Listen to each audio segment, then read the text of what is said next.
Hello, good morning. On my watch is now 9:45. We are at the second symposium on welfare in aquaculture. I hope you can hear me loud and clear. We have already 136 participants. And this morning I had several people inquiring if they could still join. So I hope if you were one of those people, I hope you managed to join. I'm gonna start this. My name is, by the way, I need to introduce myself. My name is Sara Barrento, and I'm based at Swansea University, the Center for Sustainable Aquatic Research. And I will be moderating this webinar and introducing the speakers. And I wish you all a very pleasant webinar. We'll start by introducing you the webinar platform and how we're going to manage the webinar. So let me just, so you've seen before, I hope you enjoyed, while we were waiting for all the participants to join in, we had this nice screenshot with videos of salmon and lumpfish. And what I'm going to show you, and of course, I want to welcome you all. I would like to, this is the second symposium, so we had one last year. We had some questions about last year's symposium. You can find on our website some information, but we don't have a video. We will try to make this webinar available. And if you're using Twitter, please use the hashtag Swallow20. And just to, so that you know, this is a Zoom webinar. This means basically that at the moment you are on listening and viewing mode. But you can ask, and please do ask questions, and some of you have already asked some questions. To do so, please use the Q&A. So the bubble that you have on the bottom of your screen that has two bubbles, that's the Q&A aspect of it. If you want to use a chat, you can also use a chat, but to make comments, so we welcome you all, and we will also use a chat to share with you some important links. Now, we will start with the welcoming speech by Professor Carlos Garcia, and then after that, we'll have several speakers, and I'll introduce them. What I would like to mention is our talks, in the end of our talks, we will have 5 minutes for questions. You can place your questions and type down your questions on the Q&A, and you can do so during the speaker's presentation.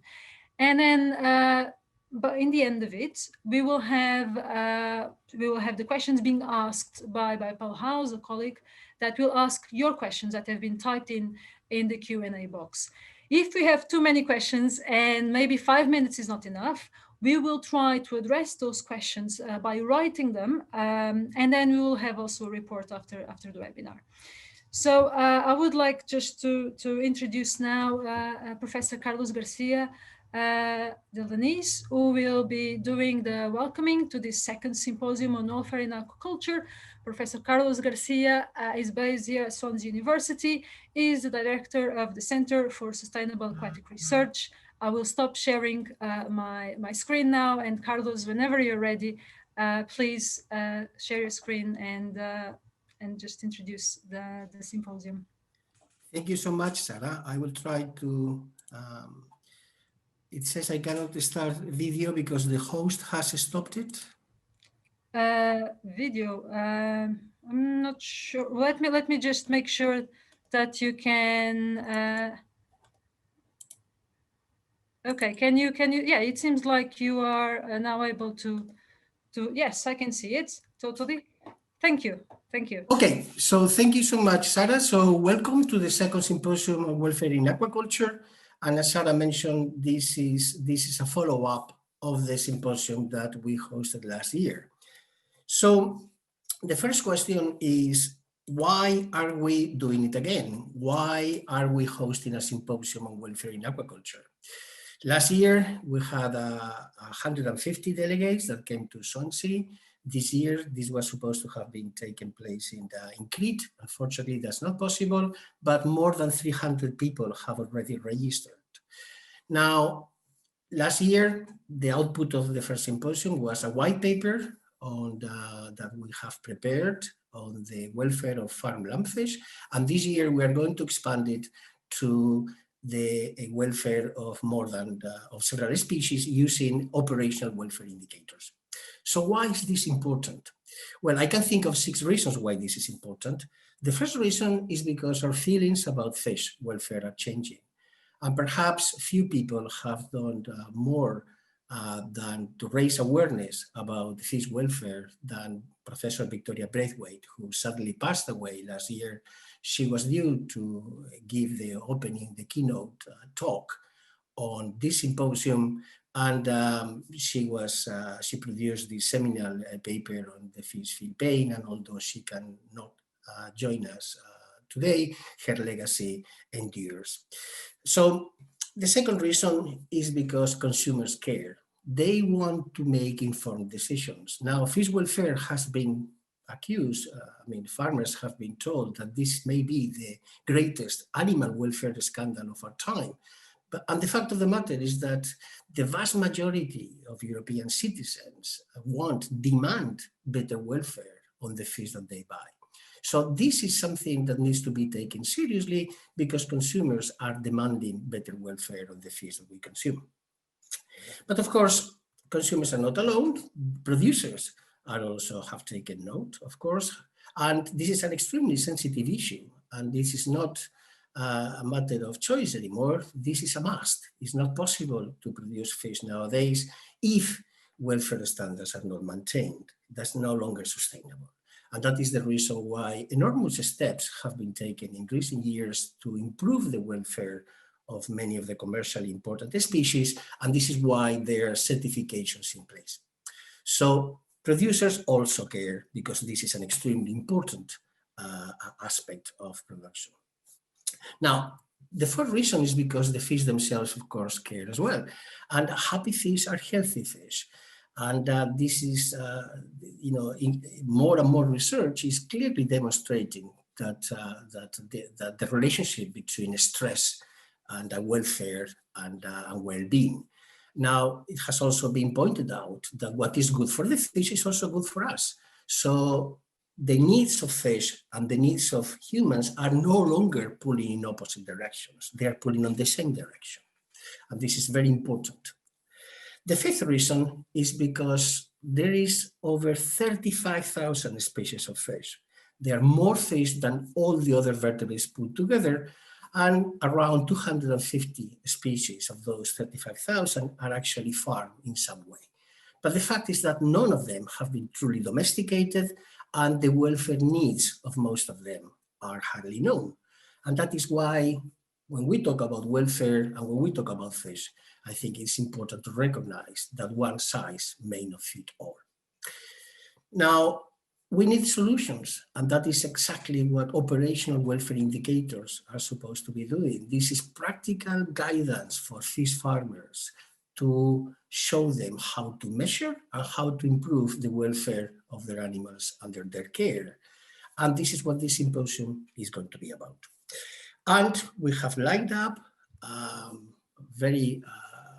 list of very talented speakers who are going to give us 6 different views on the issue of operational welfare indicators, and who are going to cover a number of species ranging from Atlantic salmon to lumpfish, tilapia, sea bream, and sea bass. So just to say, enjoy. You are very welcome to this symposium, and we hope that you find it interesting. Over to you. Thank you, Sara. Thank you, Carlos, so much for this brief introduction and welcoming to today's webinar. I'm just going to share my screen just to show you again. So this is what you've just seen, and thank you, Carlos, once again for giving this very important overview of what are operational welfare indicators and what we can expect today. And we have the first session, which will start now at 10 a.m. And as you mentioned, so we have a keynote which will last 35 minutes, and then we'll have 5 minutes for questions. This keynote will be basically about indicators of welfare status for cultured fish. That will be given by Professor Lluis Tort, and I will introduce him in a minute. So I just wanted to remind participants, and we are very close to getting almost 200 participants, that if you have any questions during these, the keynote and the remaining talks, please do type your questions on the Q&A, and then we will have 5 minutes to address those. So then we'll have a talk on operational welfare indicators for salmon. And then following that, just before a quick break, we will have a talk by Carolina, where she will introduce the operational welfare indicators for lumpfish. So I'm now stopping to share my screen, and I just want to introduce you to Professor Lluis Tort, who is joining us from Barcelona, from Spain, from the Universidad Autónoma de Barcelona, where he's based, and he is an expert in physiology and, of course, fish welfare, and also comparative physiology. So, Professor Lluis, if you are ready to share your screen and start this keynote, then the screen is yours. Okay, thank you, Sara. It says that you cannot start your video because the host has stopped it, same as Carlos. Which is a bit strange. Can you try again? Just because Carlos managed to do it. It's good that we still have a bit of time. We are early, so we have 4 minutes to the 10 a.m. that is the time to start this keynote. Perfect. Okay, so it seems like as soon as you do it twice, it works. Brilliant, thank you. Okay. We can see it clearly. It just now needs to be on the presentation view. Yeah.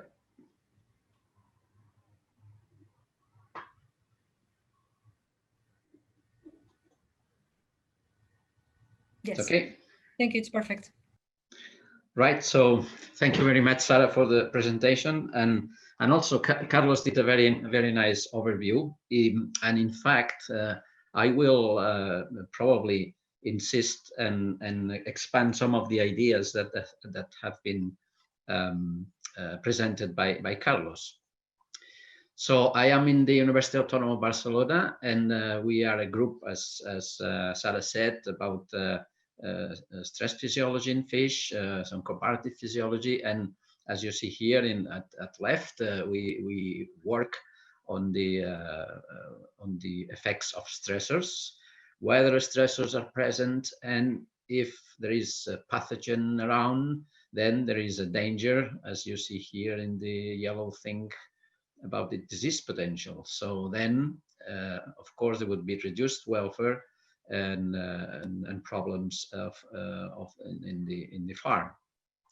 So we are focusing mostly on the physiology, but then, of course, we have published a number of works related to, for instance, stress and immune modulation in fish. For instance, this is an example, and also in 2016 there was a book on the biology of stress in fish that is available, and also our group was participating in it. So it's some of the results on our work.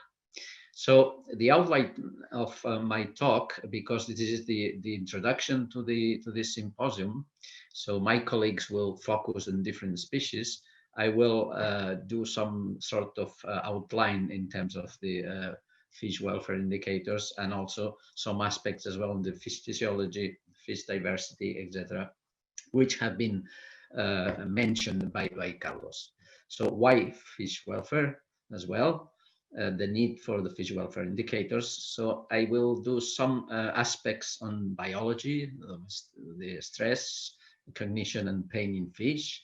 Just also to remember some of the ideas that in the past symposium were given by Victoria. What is welfare applied to fish, and also the relationship between fish welfare and fish health, which is one of the points that normally it can be used in terms of associating fish welfare with health. Now, welfare indicators, then I will introduce which ones are normally being used or they will be used, and also some aspects of public perception in terms of fish welfare. Now, to start with, and also insisting of the previous ideas by Carlos, is that you see that fish are by far the most consumed and used animals worldwide. This is a calculation that has been done, and you see that mammals would be about, this is in thousands of millions of individuals. So 4,000 for mammalian, 70 birds, avian, but 30,000 for fish. It means that there's a lot of animals that we use, especially for food, and that really matters. Of course, fish subjected to aquaculture procedures may face stress diseases, so it can be problematic in terms of injuries and death, which is normally not the case, but it may happen. And also in terms of fish as well, in general, about 30% of the animals used for research are now fish, because there is one species which is called zebrafish that is very interesting and very useful for biomedical studies. And this is the second species used now for this biomedical studies, only after the mice. So it means that even for research and education, it is a very important species or an important group. Now, as well, the public are progressively, and it's a trend, progressively concerned about animal welfare. So, and including fish. So fish, maybe it came later, but it is there, and more the people is aware of that. And therefore, regulators and public agencies are responding to this concern. And as said before as well, in aquaculture, good production is normally associated to good welfare and health, which means that if aquaculture people are looking for good welfare and good health for the fish, they will probably end up with good production. And finally, also that fish welfare has become a marketing issue. So now it's more and more common that in farm animals, whether they have accreditation for welfare, they can sell, they can be sold these animals or this food in higher prices. So it is not only a matter of gut production, is also a better benefit. Now, in order to understand also what is stress, welfare, and the feelings of these animals, I would roughly review what has been done in this aspect in terms of the physiology of fish. And the approach to the discussion is still a debate in which there are two theories. One is that the fish should be conscious, and this theory says that it's difficult to understand or to assess that whether the fish are conscious enough in order to feel pain. And the other theory says that it is not true, but the fish are able to feel pain and other aspects as well of cognition that we will see just in the next slides. If we compare the brain of the fish and in humans, you see that the fish brain is smaller, as you see in the picture up there, compare the size that we have in humans, but also the the characteristics of this brain. If you see in the diagram then below, you see that the cortex of humans is very big compared to the cortex that would be equivalent in fish, which is this gray part in here. Because all the other parts, so the midbrain, the yellow part, and the hindbrain are more comparable, but not the size and the complexity of the cerebrum telencephalon. So for one of these theories, that says that it probably, because there is no so much higher brain and complexity, it's probably not possible that some of these functions, like feeling pain, that we experience in humans and maybe mammals, that may be not possible for fish. So still the debate is there, but there are some evidences that I would summarize now. For instance, that the work by Victoria and Linsner, etc., that they have found the same type of pain receptors or nociceptors, which is this those dotted points here in the face of salmonid fish, and you see there's a number of them, and they are exactly the same type than in mammals, and also some more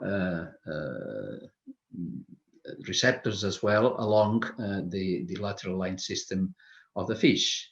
But also, it is not only that the pathways that connect these receptors to the brain are as well the same. And as you see here, it would be a human one, and you have the receptors in the foot, and then they go up to the brain. The same type of fibers, so the C fibers that are unmyelinated, and they transport long-lasting type of pain, or the delta fiber neurons that are myelinated, sorry, and that they are very fast, and they transport adaptive pain, so like the ones when you are slamming fingers in the door. So both of them are present in fish. Also, fish have memory and behavior, and specialized behaviors somehow. So for instance, fish have declarative memories. This is this type of memory that the fish can recover, and because of that memory, they can change one particular behavior, because the fish has memory, and fish can maybe overcome a situation that has been experienced before. So that's it's a complex type of memory. It's not a simple type. So for instance, carp pass up bait for up to 3 years. It has been done after being hooked just once. So if they recognize the hook, they can really avoid this because of the memory. Paradise fish, for instance, so the left ones, may recognize a given conspecific for 7 days, or even up to 3 months if they encounter a fish of another species that has been encountered. They have also some cognitive abilities which are quite interesting as well. For instance, there is work in which goldfish can be trained by means of an electric shock stimulation, as in mammals, you know, that kind of Skinner box. So, for instance, you can train the fish to pass from one side that there is an electric shock to another side of a box that there is no electric shock. And if you train the fish putting a light before the electric shock, they learn quickly to pass to the other side where there are no electric shock, just looking at or realizing this light training. But also there are some experiments that are even more complex, show more complex cognition or abilities, brain abilities, that, for instance, they can decide whether enter to a fight with an opponent depending on the previous observation of that fight. So there are two fishes, for instance, fighting with an opponent to another because of territorial problems, etc. So depending on how is the output of this fight, the third fish can decide whether to enter or not to the fight. So it means that it is not only memory, it's that they have an analytical approach to that and a decision-making system. So that's really a complex cognition part. No? And finally, there's also opioids that have been used in fish. So as we use opioids as well, so morphine, for instance, so we can, there are experiments in which they have been administered to the fish, and they work very similarly to humans. For instance, there are experiments in which they have been administered to acetic acid, so an irritant, and then they show avoidance. If given opioids, they may spend more time close to a novel item just to protect themselves, or they greatly reduce this avoidance behavior to the acetic acid, to the irritant, because of the morphine, or they just regain normal behavior in spite of the irritant. So it means that if they respond to these opioids, to the morphine, it means that they have, of course, receptors. And yes, these receptors have been located also in zebrafish. So still there are this debate. So some people still say that of course, there's no final evidence of one place in the higher brain of fish that deals with the pain reception or the pain perception. But apparently, as you say, there is a lot of evidences that show that the brain of the fish and the behavior of the fish is quite complex and more similar to what we have in the mammals and humans. And whenever there is a doubt on this debate, people are, I think, mostly they agree in use this precaution or precautionary principle. So in the way that if we think that at the end it can be demonstrated, it's better to prevent any kind of measures that can make pain or cruelty to the fish, and therefore maybe it's not a good idea to postpone measure to prevent this possibility to the fish. So that's more or less the situation now. But as also Carlos said, this situation of awareness, it's now have been gone to the public, to the general public. And you see here two newspapers, so The Guardian and Washington Post, both of them in just 2 years ago, 2018, saying that we should change our perception about fish pain or fish suffering. And then, for instance, in the Washington Post, even they say that it could lead to major changes in the fishing industry. So not only in the research with fish, and not only in the fish used for aquariology, but or aquaculture, but also maybe also going to the fishing industry. So that is the future. So regarding then going to welfare and stress applied to fish, what is that? You know? To begin with, we should say that we are very good in, for instance, in determining when an organism is stressed. We have indicators for that, and they are very clear normally. But we are not very good when an organism is unstressed or recovered from stress. So it means that then, when we have to define the welfare indicators, we may have this problem as well. So again, we have to see whether or which ones of these indicators would be used for welfare, that sometimes they're normal fish. It's not that there are specific welfare as such, but the lack of stress or the lack of problems for the fish, that would be the welfare status. And of course, what will depend on the stimulus that fish experience. So in the right figure, you see that depends on the threat intensity of time. The capacity of fish to regulate that, it's less and less, and therefore there would be indicators of stress. But health and welfare would be the normal situation. And one thing that should be remembered as well is the energetic component of that.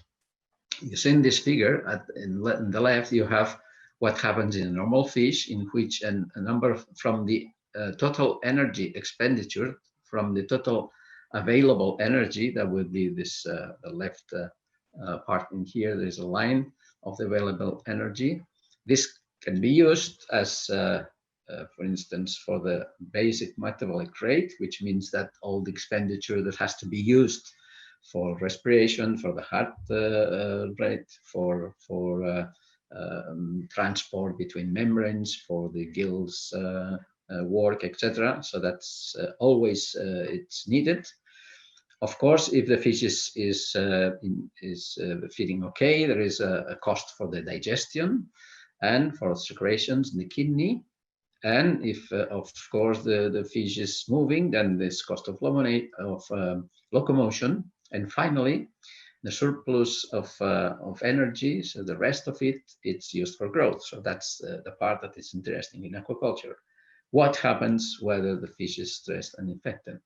What happens is that a lot of energy is used to overcome stress and disease. So it's this energy that cannot be used for growth, because basic metabolic rate is still the same. Digestion would be reduced because the fish probably will not fit as well, secretions less as well, probably less locomotion, no growth, and probably not possibility of reproduction when the stress is substantial. And whether this need of energy it's higher than the available energy, then the problems will be even worse, and probably the fish could die.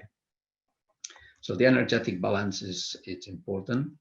And another idea in terms of the fish indicators is, as also has bin said, the half of the species of the vertebrates are fish. They are very varied. They live in very different conditions, very deep sea, for instance, or very or in some of them, for instance, they can breathe air. Some of them are in the ice places. Some of them they can live in places with high temperatures, etc. But also, it's not only that. Is that if we look at the stress responses, they can be very varied. In the graph that you see at the right point, at the right part of the slide, you see a number of different species in which the same type of experiment has been done. This is a work by Bruce Barton, and together with him, we expanded this experiment in which the fish were subjected to 30 seconds out of water, and after 1 hour, we measure the levels of cortisol. That cortisol is the glucocorticoid hormones on the stress hormone. It is one of the most used indicators of stress. And you see that there is a quite wide type of variations. You see that some sturgeons, the response is very, very low compared to Chinook salmon, pearl dace, walleye, that they have a very, very strong stress response, and also a range of responses in different species. So it means that it's difficult, again, to say exactly what should be a stress response in fish. And again, and what would be a good welfare indicator for the whole fish, for them. So it is a need of probably precise what should be the welfare indicators for fish, for a particular species.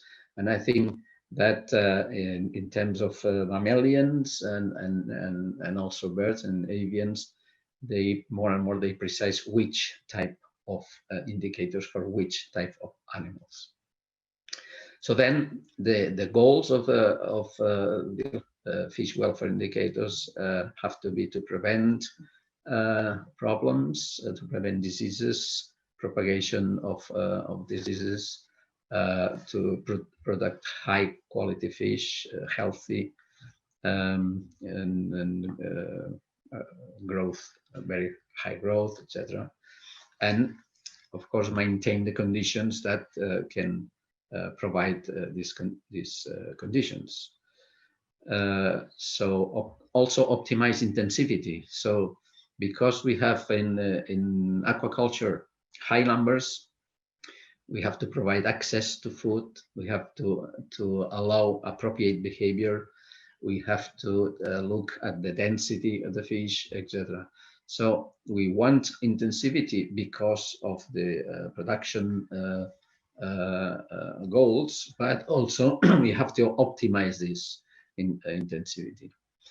And if possible, also enhance natural resistance. So not only for health management, but maybe through different types of feeding of feeds that can be positive, and maybe the use of probiotics, prebiotics, or immune stimulants, sometimes used with the feed. They can also provide better conditions for the fish. And whether there is a problem, it's necessary to have to do an early diagnosis to see what happens. And we have to know our fish in order to know what is normal, what is not normal. And therefore, the welfare indicators would be some of the positive ones, and then of some of the lack of the negative ones. So positive ones like free movements, good hydrodynamics, the water quality, the adequate containment of the fish when they are contained, comfort during transport, whether they have to be transported, adequate and sufficient feeding, and of course for the last years also the enrichment. It is more clear in terms of fish related to aquariology, but not so in fish farms, in aquaculture, but slowly also it comes, the enrichment part, in order to have more comfortable systems for this type of fish. And on the other side, it would be the ones indicators of lack of stress in general. So lack of restrictions of movement, lack of crowding, lack of disease, lack of disturbances, lack of significant stress anyway, and the specific points that are normally in the focus of these welfare issues, that is euthanasia without suffering and evidences of stunning, that are normally what now the regulators are focusing on. Now, cortisol, it's a good welfare indicator. Well, it has been used, and I will show you some experiments that show that, of course, this is a good indicator for stress. And more, there are experiments in which you can use the different places where measuring cortisol. For instance, you have plasma cortisol here in that left in the up graph, but also you can look at the skin mucus and also in the scale. So it means that more and more we can use indicators that are less invasive. So we have not necessity sometimes to take blood from the fish, but we can take samples from the skin mucus and scales. And also here there are some examples that also we can use water. So cortisol in water, so we do not have necessity of taking the fish out of the water to take a sample, but especially for situations in recirculation systems, we can use the water, and can be done. And you see handling stress experiments, that the stressed fish, the increase of cortisol is very high compared to this dotted line in the bottom, and also infection stress here at right in the down graph, in which you see that the infected with VHEs increase quite substantially compared to control one, and this is cortisol in water. Other types of indicators are indicators that, for instance, for sentinel fish, you can have some sentinel fish in a cage, for instance, and you put, it has been published this 2 years ago, and you can put a device inside the fish, and this device can detect the electrocardiogram or the heartbeat, and you see that here the heart rate, how it changes when there is a netting procedure, a grouping procedure, or an enforced activity. There is a high increase. So you can use one of these sentinel fish in order to see what happens in a cage or in a circulation system.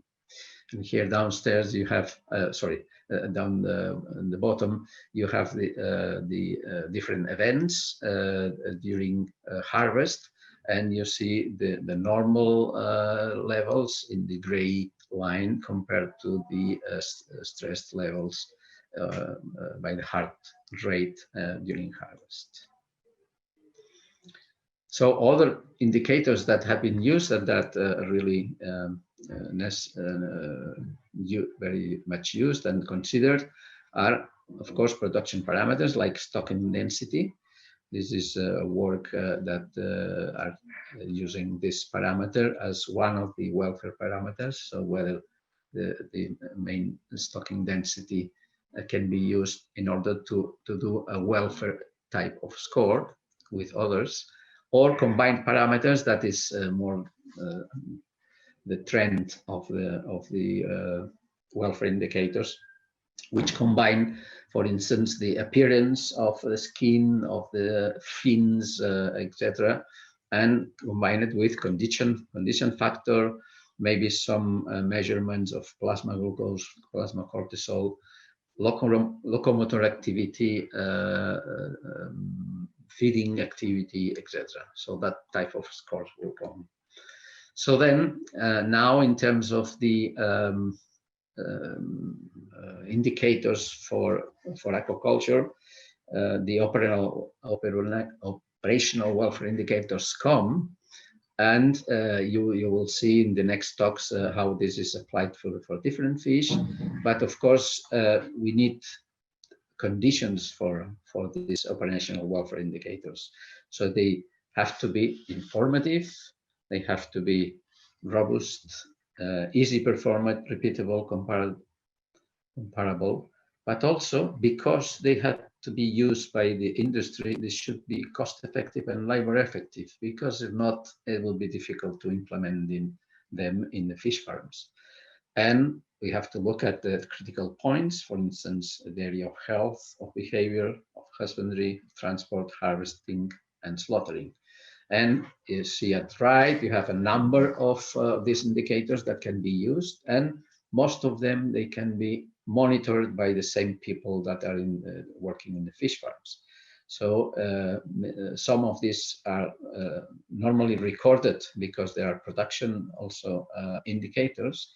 And regarding whether you do some of these indicators in these different areas and you combine them, you can have a very nice operational welfare indicators, combined operational welfare indicators that you will see the overall welfare for the fish. And then finally, about fish welfare and public perception, we have seen some examples before, but of course the public and the regulation of the administration it's going to that. And so, for instance, in Europe, there is a new group for animals that are assessing the European Commission. There is, for instance, some as well consumer awareness. This is also a study done by the Eurogroup for Animals, 2018. And for instance, the perception of people, as you see here, is that fish feel negative emotions, that this is 60% of the population that has been asked for, that fish are sentient, that fish feel pains, and about 60–70% people think of that. So it means that it is not only for the people working with fish, but also for the consumer. Also, they think that farmed fish kept in conditions have to be kept in conditions that allow natural behaviors, and they also think that the better welfare fish is giving high product quality. So that's in the area of the public perception, and perhaps it's a matter of the last decades that there have been a lot of films and also and books and etc. that have personalized or humanized the fish. Sometimes this is, I mean, from children, then the perception of that it's there, and probably this helps to understand that fish is maybe it's a sentient species. Now,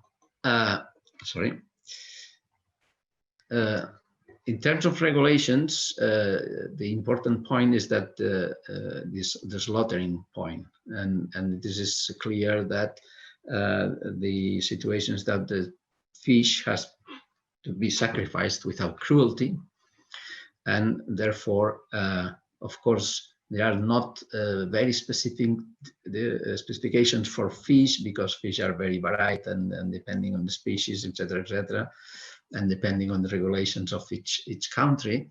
It is true that that part it's coming there, and it's more and more pressure in order to assess whether fish is stunned, and whether fish is stunned, then it can be killed because there is no feelings at that moment.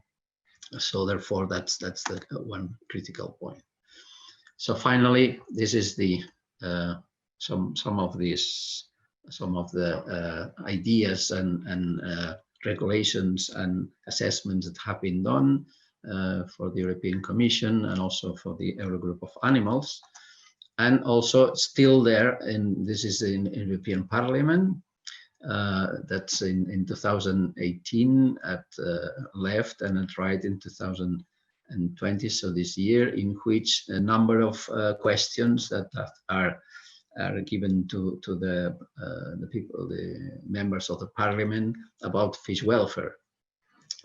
So it means that the point is still alive, and it will be, and probably there will be a matter of discussions in the near future. Finally, to say as well that has been said that the commercial issue and the marketing issue. So it is true that there is a number of certification companies that are around, and they are more installed in the mammalian and chicken, etc., in order to certificate the welfare of animals. But now this is already as well in fish, and therefore this is a trend also that it will be common in fish, and therefore it means that higher level of welfare, higher, and then certifications will involve a possibility to sell the product in a better price. So that's my my overview of that. So the take-home messages are that the fish well matters, that there is a need for reliable welfare indicators. Probably the point is that this has to be associated as much as possible to production cycles, in the farms. And finally, that there is a need of both more work in terms of scientific and practical assessments in selecting which welfare indicators would be the best for fish in aquaculture. So thank you very much for your attention. Thank you, Lluis. That was a very, very informative and very clear presentation. I would now ask you if you could stop sharing your screen, and I know we already have some questions, Lluis, can you share your video? Just, yeah, okay, thank you. Now you can. Okay, thank you so much. Thank you, Lluis. It was a really, really good presentation and very, very, very clear. I really, really enjoyed it, and I'm sure that the 232 participants that were listening, they also appreciate it. And we do have two questions that I'm going to ask Paul to address those. Paul, if you can ask the questions. No problem. Thank you, Lluis. We have a question here. It says, thank you for the presentation. I found it really interesting. The high variability of the corticosteroid response across species. Can this mean that some species are more susceptible to be stressed than others? And do you think this species-specific stress response can have implications defining and establishing the standards on fish welfare? Yes, definitely. I think so. I mean, for instance, I can make an example of sea bass and sea bream in the Mediterranean areas, for instance. Even the fish farmers says that sea bass is very stressful fish, and then they do not try to touch much these fishes to do transport or to do classifications, etc., because they may be stressed a lot and maybe even find out death. So compared to the sea bream, that sea bream it's living in the same areas and same systems, etc., that are not so stressed. So they, for instance, they can classify without much problems. So it's a matter probably of domestication. So there probably in the future maybe this species will be more adapted to the procedures in fish farms, but of course, there are different types of reactions. So again, what I think is that we have to define welfare indicators in a general way, but then apply to specific species. Because if not, general indicators applied to anyone would be no utility. And you know, maybe if we start with salmonids that we have more experience on, then maybe they are not adequate to other species that are also in aquaculture. Okay, thank you. We have another question. It says, thank you, Lluis, for the insightful talk. I would like to ask, could we focus on species-specific welfare indicators, apart from the universal plasma cortisol? Different species have different optimal conditions. Also, can we customize those indicators according to the diploidization effects in the genetic makeup?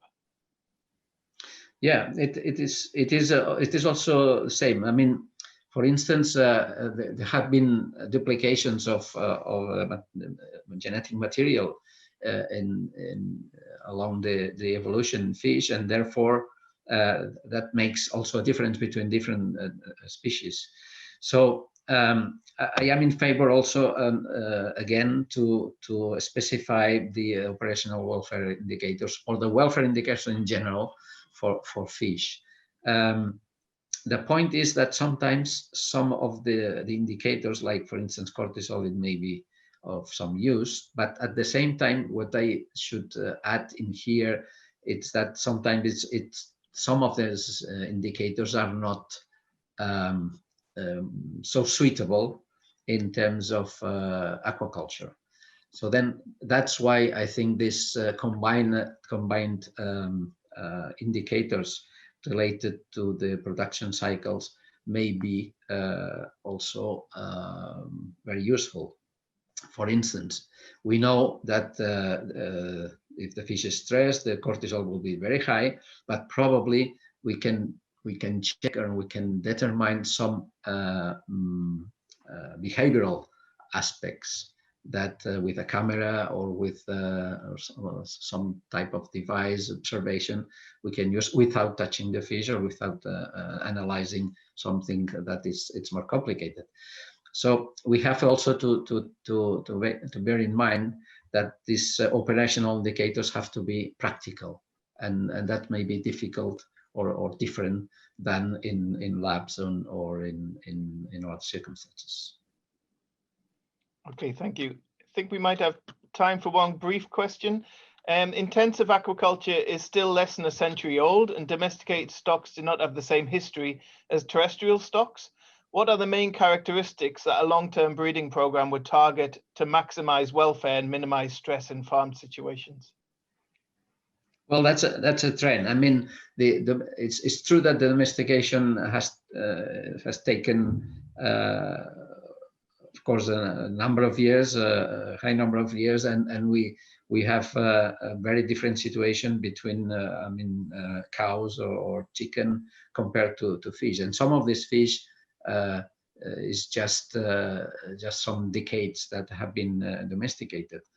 So my feeling, my prediction is that of course they will more and more be adapted to the domestication, but anyway it will take time, and probably these programs of fish selection may help, especially if they will use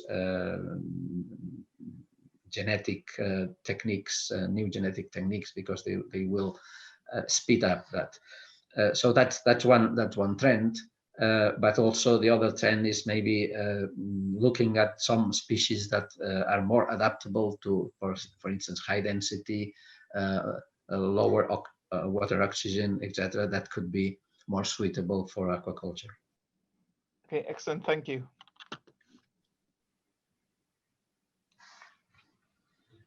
And I think that's our time up for the questions.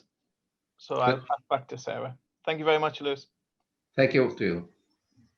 Okay, thanks, Lluis. Okay, we have had a small computer hiccup and Sara is trying to fix it. So in the meantime, I will present the next speaker, who is Lars Stien from IMR in Norway. And he's going to tell us about the development of operational welfare indicators for Atlantic salmon.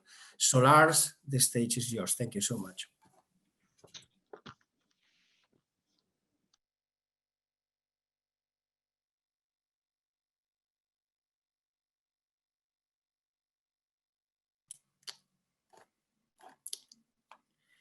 Lars? Sorry, yeah, I just need to find the unmute button. Okay, great. So 1 second, I'll just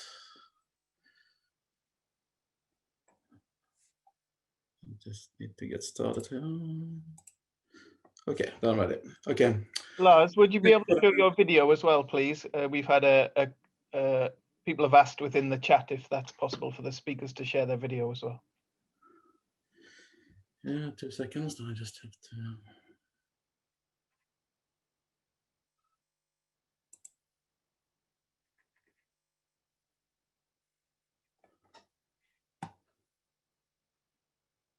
There we are. Now you can see me. Okay. Thank you for the introduction. Let's see, I just need to get rid of some. And I would also like to thank the organizing committee for inviting me to have this talk about operational welfare indicators for salmon. First, a quick introduction of salmon farming in Norway, where I'm from. Norway has, during the last decades, had a booming salmon aquaculture from almost nothing in the 1980s to more than 1.4 million tons of rainbow and trout at an estimated value of nearly 6.5 billion euro in 2019.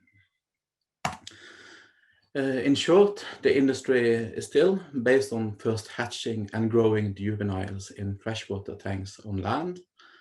And after they go through smoltification, they are moved to further on-growing in sea cages in the sea, where they grow from about 100 grams to around 5 to 7 kilos before they are slaughtered. This is in many ways a climate-friendly form of production, where feed particles, feces, and other metabolites emanating from the fish are removed by the natural water current at the location, which at the same time bring in new fresh oxygen-saturated water to the fish. But it also has its drawbacks, and that is lack of control. The current can also bring pathogens that are harmful for the fish, for instance, sea lice, viruses, bacteria, harmful algae, jellyfish, etc. And in case of the picture here, you see salmon being attacked by Calius elongatus, which is clearly or evidently irritating for the fish, and they start to jump quite intensely. But it can be very difficult to assess fish welfare in a sea cage. There's perhaps 100 to 200,000 fish in the sea cage. It's 50 meters in diameter, it's maybe 50 meters deep. So unless it's very bad, it's very difficult to say, is there anything starting to get wrong here? And that is why the industry and the Norwegian Seafood Research Fund, they recently funded 2 extensive manuals on welfare indicators for Atlantic salmon and rainbow trout. The Norwegian book is actually available in hard copy, and if it's still not sold out, but both the English and the Norwegian copies are available as PDF and can be freely downloaded from this website or web address. But of course, if you just go into Google and type fish well, you will find these books. So with this background, it's time to start talking about operational welfare indicators. And what I'm going to show is the results from several projects and from several collaborations. I'm definitely standing on the shoulders of giants here. I increasingly like to think about welfare indicators as input welfare indicators and outcome welfare indicators, where input welfare indicators, that's all parameters with the water environment, the rearing system, the feeding, the handling, that somehow influence the welfare of the fish. And in an ideal world, you will be able to measure everything and have full control and be sure that the fish have good welfare. But it is not possible to monitor everything and be sure that the welfare is okay. So one also needs to look at the fish. One has to look at the result or the outcome. And in this instance, to the right, you see that an outcome welfare indicator would be kind of mortality, for instance. Further, you can divide welfare indicators into whether they are operational or lab-based. And of course, operational welfare indicators are welfare indicators that are practical and feasible to use on the farm. While laboratory-based indicators, they require access to laboratory facilities, more expert skill, and maybe expensive equipment. Further, one can divide it into group and individual operational welfare indicators. A good example of a group is mortality. So this graph to the left, the gray area shows the normal mortality at Norwegian salmon farms per production month. And then the green circles show example mortality from an example farm. And the first month, this farm was within the normal area. And then at month 6, it had high mortality. And at month 7, even higher. The farmer performed mitigating actions and then got back into normal mortality levels. While individual OVIs is when you have to sample the fish and maybe take a blood sample here, as my colleague Angelico Madara is doing. And here is another example of a group-based outcome OVE. The farmer goes to the sea cage, watches his fish, and in this case he sees a lot of fins in the surface. The fish are standing against the current, and this is a typical sign of pancreas disease in the cages. Here's another example. This is a welfare indicator developed by the RSPCA, also outcome-based. They are assessing the welfare of salmon during crowding on a scale from 1 to 5, where they say that the goal is low stress, no vigorous activity of the fish. And notice here, the scale is not based on kilo fish per cubic meter, but is based on the behavior of the fish. And that's what makes it an outcome welfare indicator. Further, when it comes to the individual-based outcome OVIs, one typically have to sample the fish, and then one look at the individual fish and look for signs of disease. One can look for signs of deformation, and one can of course look for signs from damage from handling. One problem with such OVIs is that there is different interests. A fish farmer who wants to notice the welfare of his fish, they want a welfare system that is easy and fast to use. While fish health personnel, they want a system that gives detailed information that they can use to diagnose the fish. But both want a system that they can use to identify deteriorating welfare conditions before they become detrimental to the fish, and also in time, so there's still time to perform mitigating measures. And the fish well handbooks, they present a 3-level system where you basically have level 1, which is what you use in your daily management of the farm. Here you use the basic observations of feeding and rearing environment, and you do basic observations of fish behavior, their appearance, and mortality. And in case of that something looks to be wrong, then you move down 1 level to level 2. And this is where you, based on what you suspect from level 1, you do extra detailed assessment of that water environment parameter or that specific problem that you suspect with the fish. And if you find out what the problem is, then of course you can return to level 1. But if you don't find out, then it's time to call in the expert, the fish health personnel, the veterinarian. So then you move to level 3, where you have even more detailed and complicated welfare indicators, and now they are perhaps not longer operational. In a few late projects, we have been focusing a lot on this outcome welfare indicators for level 1, to do this as simple and as good as possible for the farmers in order to get frequent updates of their welfare or the welfare of the fish in their cages. So in Norway, of course, we have a problem with salmon lice, and that means that they, by legislation, have to sample fish and count the number of salmon lice on the fish once a week.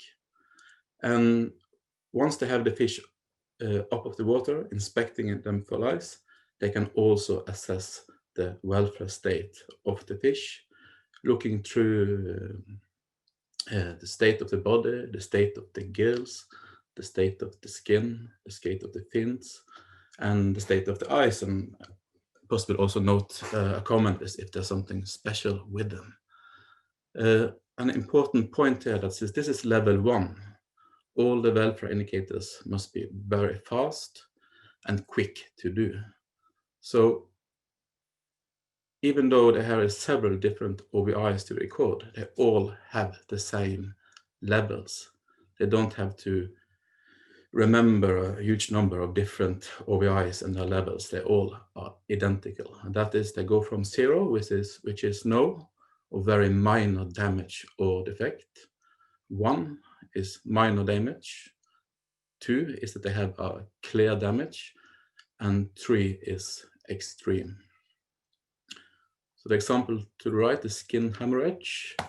And here's another example, is upper jaw deformation.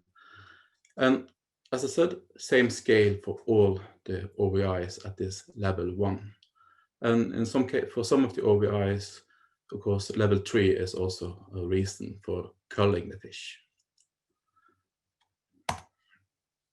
And also in the fish well handbooks, there is several examples of outcome-based OVIs that you can put in such schema based on a risk analysis of which OVI is most likely to occur at your farm or in your specific production system.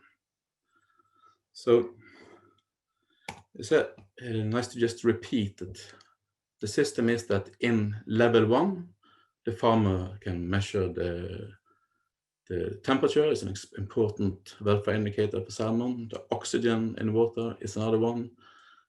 Follow the mortality of the fish. Note down the frequency of different kind of damages or symptoms for disease on the fish on this weekly schema. And then if he suspects something, then he moves to level 2. If it's something wrong with the environment, then he will do detailed environment assessment of the location. If he, for instance, suspects something wrong with the eyes, the cataract, then maybe he will score the fish according to this morphological schema for diagnosing and classifying eye cataracts in Atlantic salmon. That is standard to use in the industry already. And of course, if it's still not enough information, then it's time to call in the expert, call in the fish health personnel so that they can do additional measurements and arrive at a conclusion of what is wrong at the location. And important to note here is that every time you move down a level in the system, if you find out what is wrong and you can do mitigating measures, then you move back up again to the level 1 monitoring of OVIs. And level 1 is kind of intended for the fish farmers. It's what they do in the day-to-day operation of the farm. Level 2 is when they suspect that there is something wrong based on the level 1 OVIs. And if they don't find out what is wrong with the fish or what is causing poor welfare, then it's time to call in the fish health personnel. Then they use the level 3 outcome and input VIs. And of course, the level 2 can be both for the fish farmer and the health personnel. That's a kind of a mix. And I will predict that, and it's really already happening, that the level 1 OVIs are will become more and more automatic. There are several companies developing systems for automatic detection of lice and for automatic detection of wounds and deformation based on underwater camera images. Lars, sorry, just running out of time, so if you could, thank you. And the fish well handbooks, because the big question here is which OVIs to use. And the fish well handbook that gives a quick run through of which OVIs to use for RAS systems, to use for flow-through systems, to use for sea cages, to use for snorkel cages, to use for cages with skirts, to underwater cages, and also for semi-closed cages, as well as for different operation and handling operations. So just a quick example here is just how it suggests that for instance, for sea cages, you should measure oxygen and temperature. and should look at group things as appetite, growth, mortality, do the weekly measurements of welfare state of the fish in connection with the live samplings. And that is what I had time for. Thank you for your attention.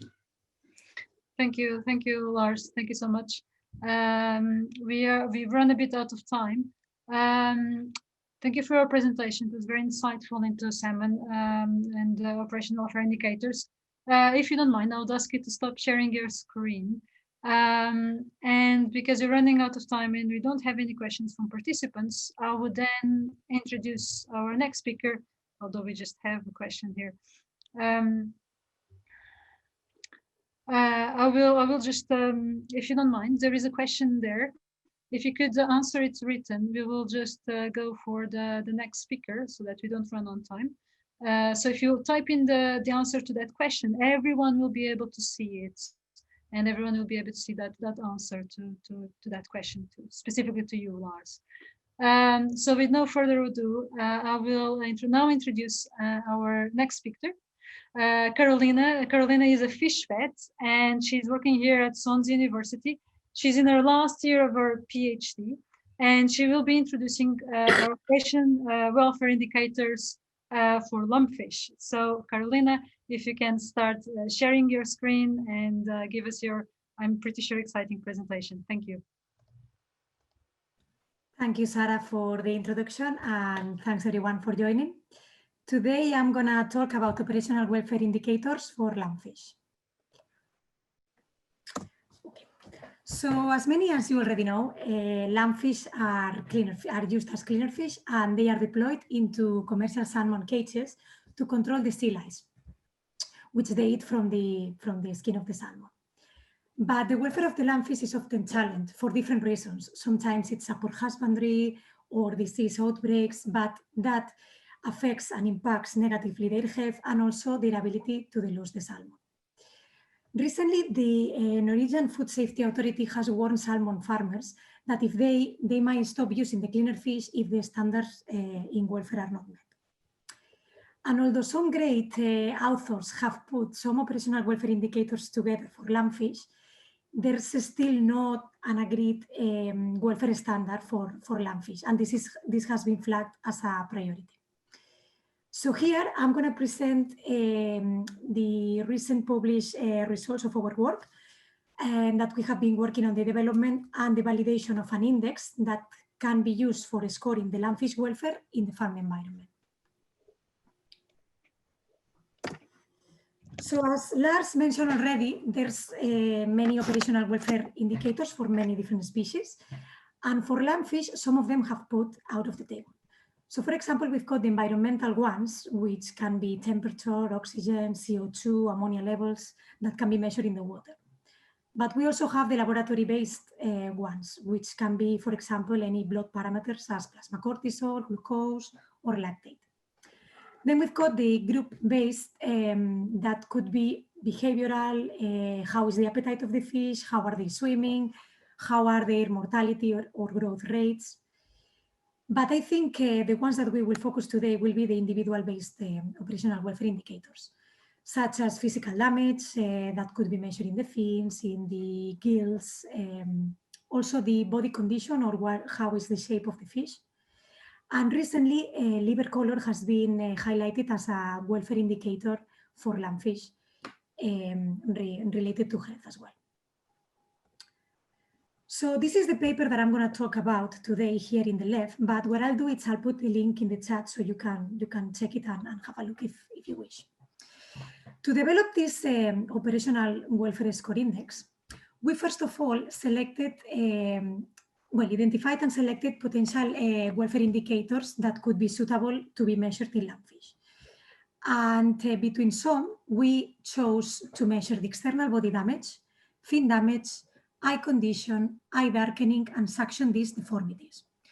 We measured all these operational welfare indicators in 95 lumpfish that were selected from hatcheries and sea cages. And then we validated them against the repeatability. And also we did a benchmarking with different welfare measures like the plasma cortisol and the body condition that we did through the relative weight.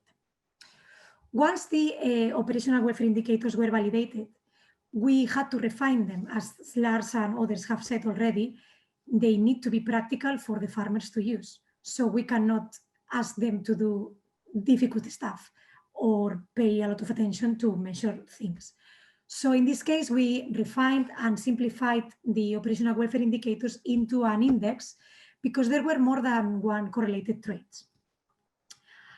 Then finally, we tested this index in 6 commercial sites to assess the suitability and the practicality of using this index. So I'm not going to focus too much on the operational welfare indicators today because the people that attended already the first symposium on welfare in aquaculture have seen this already. But I will just mention what we measured before we refined all the operational welfare indicators into the index. So we measured at external body damage easily, just scoring from 0 to 1 if the lumpfish had any lesions present or not.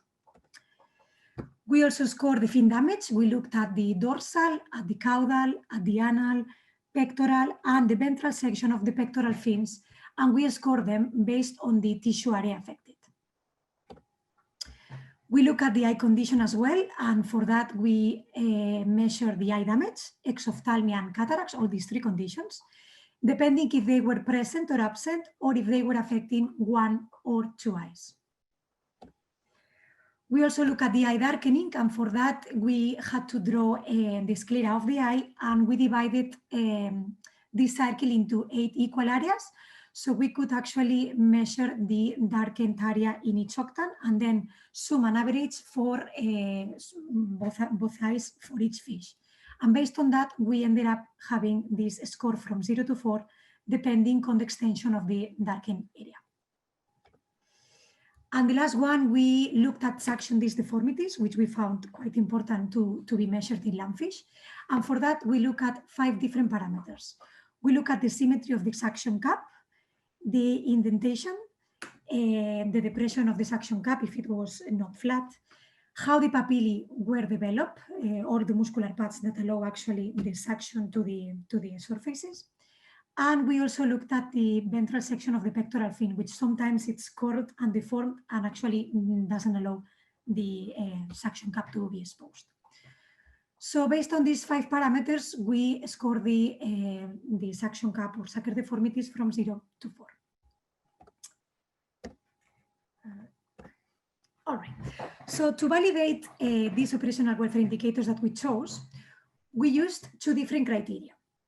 First of all, reliability, which was measured by asking 2 raters, A and B, to score the lumpfish randomly. And also we asked rater A to score them twice, so we could have both intra and inter-rater measurements. Then with all those values, we calculated the intra-class correlation coefficient, which for most of the operational welfare indicators was higher than 0.79, which means it's quite good. And you can see here that body damage and eye darkening had a good repeatability, and fin damage, eye condition, and sucker deformities had an excellent reliability, meaning that most of the measurements were in agreement for more than 0.90. As I said, there's no an agreed welfare standard for lumpfish yet. So we had to use other welfare measurements like the body condition through the relative weight or the plasma cortisol to construct validity for the test. Then we aggregated the score, which means that we sum all the operational welfare indicators points and we use them for principal component analysis. The results obtained just show that sucker deformity and fin damage were the most common welfare issues in the pre-deployment stage or where the lumpfish are in the hatcheries.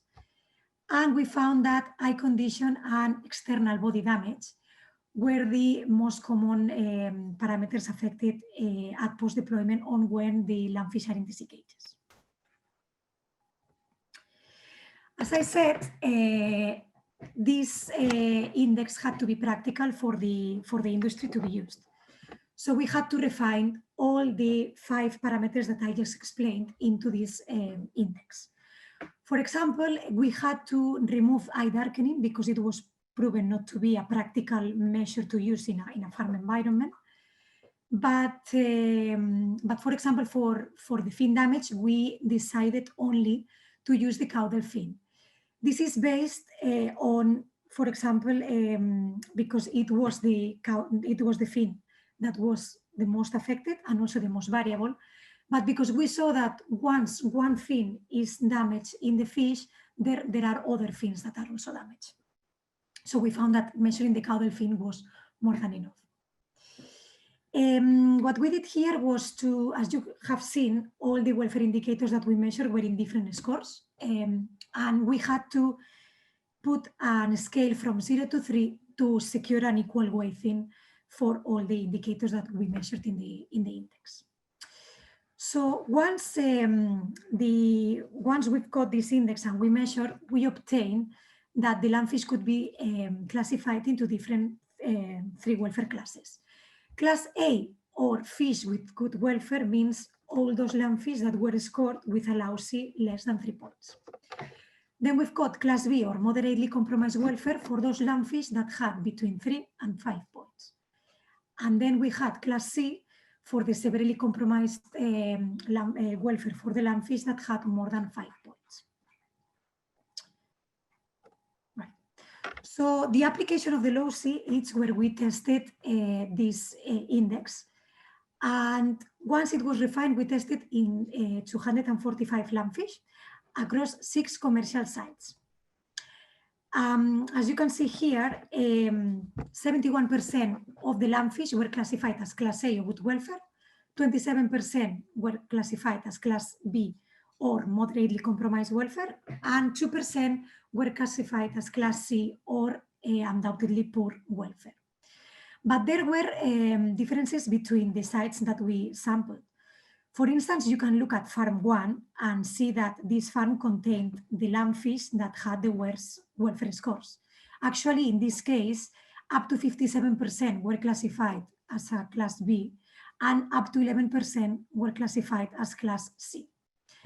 And if you look at the radar charts on top of these violin plots, we can see here that it points out to relative weight, meaning that in this case and in this farm, the main problem of welfare was the poor growth of the landfish, meaning that there was a high proportion of landfish that were underweight or emaciated. Also to say that the low C proved to be high repeatable. We calculated the intraclass correlation coefficient and it was 0.83. And also we gave a questionnaire to 8 farmers to see how did they find the index after they used it scoring this landfish. We had 4 answers. The first one was that low C was practical to use. The second one was that it was quick to use because every fish could be scored in less than 2 minutes. The third one was that it was easy to implement once they know when they knew what had to do. And the last one was that fish farmers and fish managers actually agreed to use this score and also to train their staff to use the index on their farms as a routine measurement. Another application is the length weight percentile charts that we created for all the stages of development. This was created for the fish farmers to monitor the growth of the landfish regularly, but also to detect if they had some landfish that were underweight or emaciated, and obviously take a remedial action before that became a problem in the farm. So we used for this 2,658 landfish, and we observed that 28% of our landfish were underweighted and 10% were emaciated. And all these 2 poor growth conditions were found in all the stages of development. So it is a problem that actually exists from hatchery to sea cage. Although in sea cage, it's more noticeable. Also, just to give you a heads up, we have been looking at we are exploring microbial communities in Lumpfish at the moment. And for this, we have used the distal section of the intestine, and we have performed 16 amplicon sequencing. So we can find which kind of bacterial communities are in the gut microbiota of the Lumpfish. And we have seen some differences on the taxa that are expressed between the compromised and the fish with good welfare. So we believe that we might find similar signatures of microbiome in the Lumpfish associated to welfare. So just to conclude, we developed, validated, and tested a Lumpfish operational welfare score index that actually was based on the visual assessment of skin and fin damage, eye condition, sucker deformities, and relative weight or body condition, to be used as a practical tool by the industry. We saw that life stage was a determinant factor, especially when choosing operational welfare indicators for novel species. In our case, we found that fin damage and suction disc deformities were more important in hatcheries, while body and eye damage and poor growth or proportion of emaciated and underweight Lumpfish was more common in sea cages. We tested our operational welfare score index in 6 commercial sites, 3 hatcheries and 3 sea farms, and we observed that 29% of the Lumpfish had compromised welfare, and 2% of the cases this welfare was undoubtedly poor. However, we found significant differences between the farms, which is actually indicated that some of the farms are already working and are achieving high welfare standards for their Lumpfish, while others, they are still not. So yeah, many thanks everyone for listening, and obviously to my academic and commercial sponsors, because without them this wouldn't have been possible. Thank you. Thank you, Carolina, for the very informative presentation.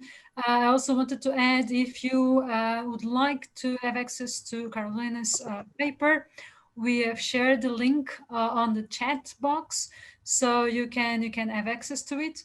And Paul, do we have any questions for Carolina at the moment? Yes, we've got a few. Thank you, Carolina, really interesting. How do you recommend valid sampling of Lumpfish in sea pens to monitor the OWIs? I think in sea cages, as Lars mentioned as well, it's very difficult to monitor the welfare, because you are measuring in an environment that it's not controlled, and it's very difficult to see them. So what I would say is, normally in salmon farms, they do their own daily assessment or weekly routine assessment. Or for example, when they are counting sea lice, it would be good if you could also take some Lumpfish at the same time and look at the different parameters that you would expect to be affected. I know it's a little bit difficult to measure the body condition in sea cages. I think in hatcheries it will be easier to see if you can find how is the growth of the Lumpfish. But I think things like fin damage or eye damage, these are things that you could measure easily in the Lumpfish. So once you have taken from the cages, which I believe it's quite difficult, you could look at these things that you could analyze only by visual assessment. Okay, thank you. Another question is, what exactly is causing the suction disc deformities in the Lumpfish? Well, the suction disc deformities, the causes are actually unknown. It's been studied a little bit, and they could be nutritional. They could be also environmental, like high temperatures at incubation. But we cannot drop the genetic factors. We cannot actually exclude them. So I wish that someone has enough time to look at that, because I think sucker deformities are emerging, and they are actually visible and noticeable, and we don't know actually why are they caused. Okay, thank you. Another question, you mentioned that the microbiome can be used as a welfare indicator. Do you have any thoughts of how this could be incorporated into an operational setting, such as on a fish farm? In our case, we just start looking at the microbiome, and as you can see, I said that we chose distal intestine. So obviously that's a sacrificial sampling, and that's not something that you would like to measure. So ideally, if we find these similar microbiome signatures associated to welfare in lumpfish, and we also find that the same microbes that are living in the gut are also in the mucus, I think that that could be the next step. I know it's still gonna be a laboratory based operational welfare indicator, but I know that a sample of mucus could be taken, or a swab could be taken in a farm by any fish farmer easily, and then have results hopefully at the end of the month. Okay, there's one more question. Somebody's asking, are they right in thinking that this index that you've developed allows you to obtain a general welfare score, but it doesn't pinpoint the cause of the actual decrease in welfare? They're asking, is there a second step to diagnose the type of welfare infringement, the cause, and corrective action? Yes, this index is basically to detect if there's any welfare problems on the farm or hatchery that you are measuring. It wouldn't tell you the causes, but if you look at the paper, we have explained what could be the causes for each of the welfare problems, and also what could be the recommendations. So I really encourage you to read the paper and get more information for that. Thank you, and thank you, Carolina and Paul. We are finishing this last session, but we're just going for a quick break, and then we'll come back to our second session, where we will learn more about tilapia, sea bream, sea bass, and sensors to measure welfare in fish. So enjoy your quick break, 10 minutes break. We'll be back at 11:30. See you then. Hello, my name is Paul Howes, and I'm the manager for the Centre for Sustainable Aquatic Research, CSAR. And I'm Sara Barrento. We are based at Swansea University, and CSAR is a center of excellence. We do research on aquatic organisms, including microalgae and seaweed. We have a number of different fish species within the facilities. We have salmon, we have tilapia, we have killifish, we have zebrafish, and we also have lumpfish. We are particularly interested in sustainable aquaculture and conservation. CSAR have a range of different focus areas. We focus on fish nutrition and fish health. We also focus on fish welfare. We have a number of links with industry, and we try to develop the sector within Wales as much as possible. The Access to Sea project, for instance, focuses on supporting local businesses, especially in aquaculture, and also it aims to improve the social acceptability of aquaculture. In the UK, aquaculture is synonymous with salmon farming. This is due to its high volume and high value rate. But salmon and trout farms, they are targeted by welfare advocates, and many different NGO campaigns show fish as intelligent and sentient animals, and rightly so. Within CSAR, one of our largest research groups focuses on fish welfare. We work closely with the RSPCA, a range of salmon companies and aquaculture producers to improve the welfare of farmed fish within UK waters.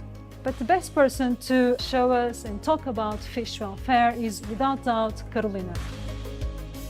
Hi, my name is Carolina Gutierrez and I am a fish vet. I am now working on the last year of my PhD, working with health and welfare of the lumpfish. Lumpfish are farmed and deployed into commercial salmon farms to control a parasite, the sea lice. They are also called cleaner fish because they clean the parasite of the salmon. My aim as a fish vet is to take care of and also make sure that all the lumpfish are healthy and they are reared with outstanding husbandry practices based on sound welfare guidelines. There are welfare standards for a few farmed fish, such as Atlantic salmon, but for lumpfish this is still missing. My work is to develop, along with my colleagues and my supervisors, welfare standards that are specific for lumpfish. CSAR has very good collaborations with salmon companies lumpfish producers, and also welfare standard organizations. CSAR has outstanding facilities to rear lumpfish from egg to juveniles, and they have produced more than 3 million that has helped develop the industry. Here at Swansea University, we have dedicated labs to do genetics and to study the lumpfish microbiome. The microbiome meets all the genes from microbes living in lumpfish, and it's super important to understand lumpfish health. I am really enjoying my PhD, and I had the opportunity to travel to the most remote salmon farms up in Scotland to sample the lumpfish from the sea cages. And I have talked with fish technicians, with managers, and I have also networked with welfare researchers. I had also the opportunity to be part of the first Symposium on Welfare in Aquaculture, which was organized by CSAR last year. And now we are getting ready to deliver the second Symposium on Welfare in Aquaculture this November.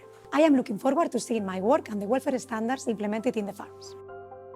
With the Access to Sea support, we are working with fish farmers and welfare organizations to implement these welfare standards in a practical way that makes sense not only to the fish, to the farmers, but also to the consumers. Another key aspect of fish welfare is fish health and fish nutrition. We are developing a range of microalgae-based diets to improve fish health. Tamsin and Moritz can guide us through in terms of what we do in fish health studies and diet at CSAR. So we investigate the effects of different environmental factors on the health of fish. The factors we study include things like diet, environment, temperature, and stress. This is really important because we need to improve the health and the welfare of fish in farming. This can help us to understand the changes that occur to wild populations of fish. In CSAR, we work on several different types of fish. These include salmon and tilapia, and also killifish and the zebrafish. We have different facilities for individual fish species to keep them to their requirements. At the moment, we're trying to investigate how diet affects the health of zebrafish. We're really interested in finding out how oil from microalgae can improve the health of zebrafish. Zebrafish are a really good model species because they've got a well-characterised genome, they grow really, really fast, and they produce lots of eggs every single day. The eggs are transparent, which means we can see inside the eggs and see exactly what's happening with the developing embryo. Our studies on zebrafish will also help to extrapolate these findings to other species. To study fish health, we need the aquaria to maintain the fish, and they have different size for different fish species, and we need specialized lab equipment to study the molecular level, what's going on inside the cells. We look at changes in the microbiome. So each of these fish, just like humans, has got trillions of different microbes living in their gut. We also look at changes in the genes of these fish. We look at their gene expression and how the genes are regulated and how these are affected by differences in the environment. Together, all this information will help us to understand how these environmental factors are influencing wild fish populations and how we can improve fish health in the wild and in captivity. But our work is not only focusing on fish, we also grow microalgae and seaweed. We have custom-built bioreactors for growing microalgae. And for instance, with the support of the Access to Sea project, we are collaborating with local community benefit societies and other companies who are now interested to start growing seaweeds commercially and for marketing purposes. At CSAR, we are also interested in conservation and aquatic invasive species. We work with a range of different techniques, including environmental eDNA. Jess has been doing some exciting work out in the Falkland Islands with brown trout. My name is Jess and I'm working on invasive brown trout in the Falkland. Brown trout were introduced to the Falkland Islands in the 1940s and 50s. Since their introduction, they have spread throughout the islands and caused a reduction in the abundance and distribution of the native galactosids through predation and competition. My aim is to determine the current distribution of brown trout and potential refuge for native galactosids. Environmental DNA, or eDNA, is a method that allows us to detect the presence or absence of a species based on the DNA present in the environment. For example, fish such as brown trout will release DNA through mucus, blood or gametes into the water body. I collect water samples from rivers and ponds around the Falklands. I then filter this water to trap the DNA and then bring the filters back to Swansea. In Swansea, I extract this DNA in a dedicated sterile eDNA lab. Then using this DNA and specific reactions, I am able to determine what species was present in the water body. This information can help us determine the current distribution and spread of brown trout and establish refuges for native zebra trout. which could help us protect the species from extinction in the Falklands. I really enjoy my PhD as it's given me the opportunity to work with so many amazing people and travel 8,000 miles away to sample some fish in some amazing rivers. I've been able to learn many new lab and field skills and have the opportunity to present at conferences here in the UK and in Spain.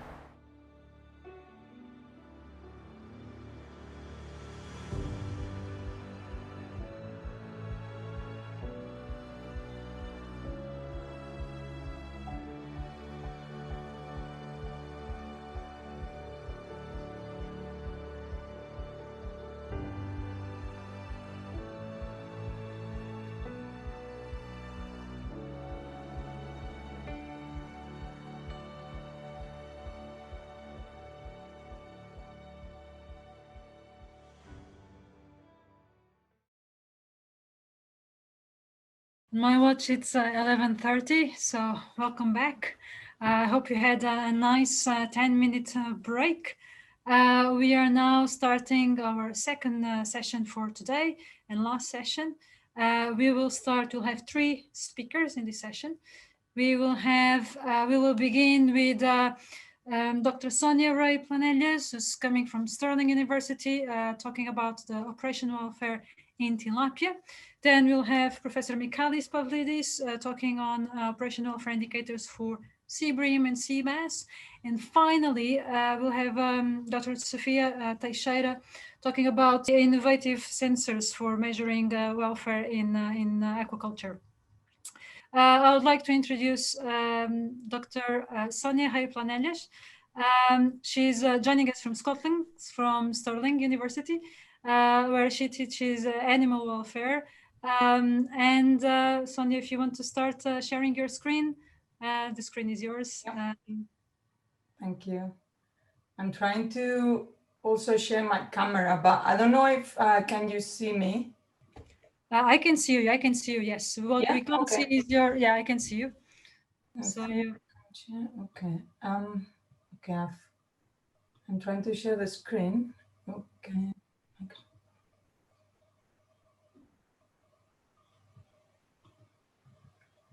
Yes. Yeah, we can see it. Yeah. Can you see that? Yes, we can see. We can see the first slide. Good. I'll put it on slideshow then. Okay. Is it okay? It's perfect. Perfect. Yeah. Okay. Thank you. Fantastic. Okay. So good morning, everyone. Thank you very much to the organization to invite me again to this Symposium of Welfare in Aquaculture. So this year I'm going to talk about tilapia and the operational welfare indicators for tilapia. So the first thing I want to talk about is what is tilapia basically, and introduce or have a brief introduction about tilapia. Then also see different types of tilapia farming. And then I will start with operational welfare indicators development for tilapia and also welfare assessment. And then we will, I will try to draft general conclusions based on what has been done and what needs to be done. So what is a tilapia? Tilapias are basically cichlids, and cichlids are originally from tropical America, Africa, and Asia. And we find them in rivers and lakes in all of these places. And they have they've been radiating, they've been diversifying a lot through this adaptive radiation. And they are highly diverse in these native environments. We find approximately 1,000, I found 300, 600 species, so they are still finding new species. And from these species that we have all over the place, we can find our tilapia, so the tilapias that we are using for farming. And they are mainly found in rivers, but they are also from some of the lakes on the different places in the world where they develop. So we have approximately more than 100 tilapias in the wild, but then only 3 main species are the ones that we use for aquaculture, and it's Oreochromis nilaticus and Mozambicus, and also the blue tilapia. Okay, and then another thing that is very interesting from tilapia is this convergent evolution. So different tilapias from different lakes for example, in Africa, they have evolved in a way that they look like to each other. So they are very similar wherever the species are very different. Okay, so, and they have also developed different social behaviors and very specialized social behaviors. Here, for example, we have a breeding behavior of a tilapia, when they have nesting behaviors and mouth breathing. Okay, and so cichlids in general, they all have these highly developed social behaviors, and they've been studied a lot for that as well. So we have quite a lot of literature on that. Okay. So in our case, our cichlid, the one we are interested in is the tilapia, and the tilapia is a highly social and a hierarchical species as well. Here we have an example of how it looks, for example, a life cycle of a tilapia. They have a complex life cycle, and they have a courtship behavior. So they establish hierarchies, and they settle these hierarchies for a long time. They also have nesting behaviors, and because they have these nesting behaviors, the males usually do the nesting behavior. They have also territories, and they also have this aggressive behavior between each other. And also that makes them also aggressive in early life stages because they establish territories quite soon. And then because of that as well, they are very visual animals. They have highly cognitive capacities, and they learn very fast. So they are quite difficult to understand and study in some ways. And then another interesting thing is in tilapias is that the female is mouth breathing. So they have the eggs inside the mouth. And then other characteristics is that they are omnivorous, and they are very tolerant to oxygen, temperature, changes of the environmental conditions. So they are highly flexible fish, not only because they have developed and diversified so much, but also because they are also able to adapt to different environments. And how the life cycle of a farm tilapia looks like. So it looks completely different. As you can see here, we have also a spawning behavior, but then sometimes the animals go into the happers. Sometimes they just develop them into tanks or ponds. And then hatching of the eggs can be here in jars. And then also they have sex reversal because we don't want males and females for the aggression problems. So it's a completely different type of life cycle. Okay. If you can see here, we have the three main species we're talking today. Okay, I'm going to show you one video about tilapia farming in the US, just for you to have an example of different types of farming of tilapia all over the world. So this is a US company that has the farms in Ecuador, Colombia, and Brazil. They are claiming that they are environmentally friendly and they have the best welfare practices. You can see the water is very clear. They aerate the fry and the eggs. They have breeders, so they have their own selection or lines in the farms. Then they have a very technified farm where they grow, and then the fingerlings are moved, the juveniles into the ponds. They grow them in these ponds. And then this is the crowding of the fish when they are harvesting the fish. And here it will be the processing of the fish. So they do basically everything. They also claim they have everything positive that we expect, like healthier stocks, and they don't use chemicals or antibiotics. They have the animals in low densities, and also use polyculture and sustainable feeds. We don't see in the video is the tricky parts, that is when they get the transfer of the animals from one system to another, and also the slaughtering of the fish, for example. Okay, here's some videos for you to see the difference on tilapia farming in Thailand. This is a video. It was filmed for us because we had a master student working on operational welfare indicators on tilapia farming. This is when they crowd the animals for the egg collection. As you can see, the tilapias are sorted here. These are breeders. So the farmer tries to find the ones who have the eggs in the mouth. And when they found them, they shake the eggs. they shake the fish to collect the eggs. You can see they collect the eggs within these small balls.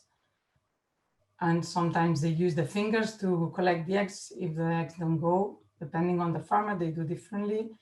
The animals are all crowded here. It lasts less than 15 minutes. So it's quite a fast process. And then someone comes, collects the eggs, takes all these eggs into the farming shed where they process the eggs, they clean the eggs, they weigh the eggs because these workers are paid by the number of eggs collected.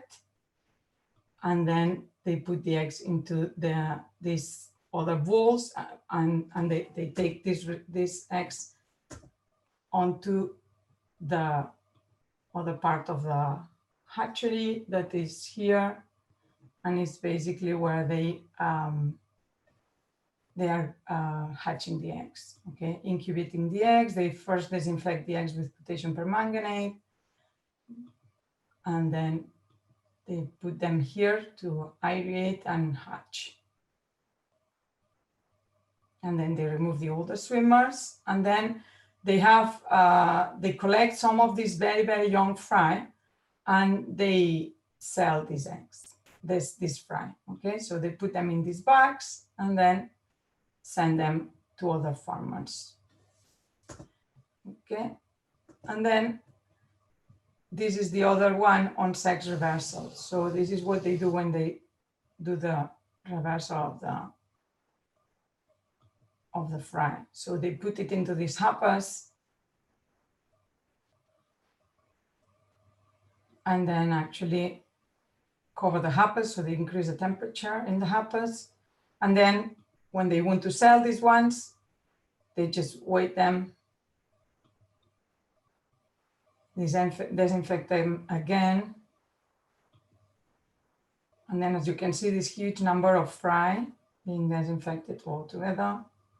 And then they weight them, packing them, and sell them again to other producers. So this is a completely different process. We use these videos to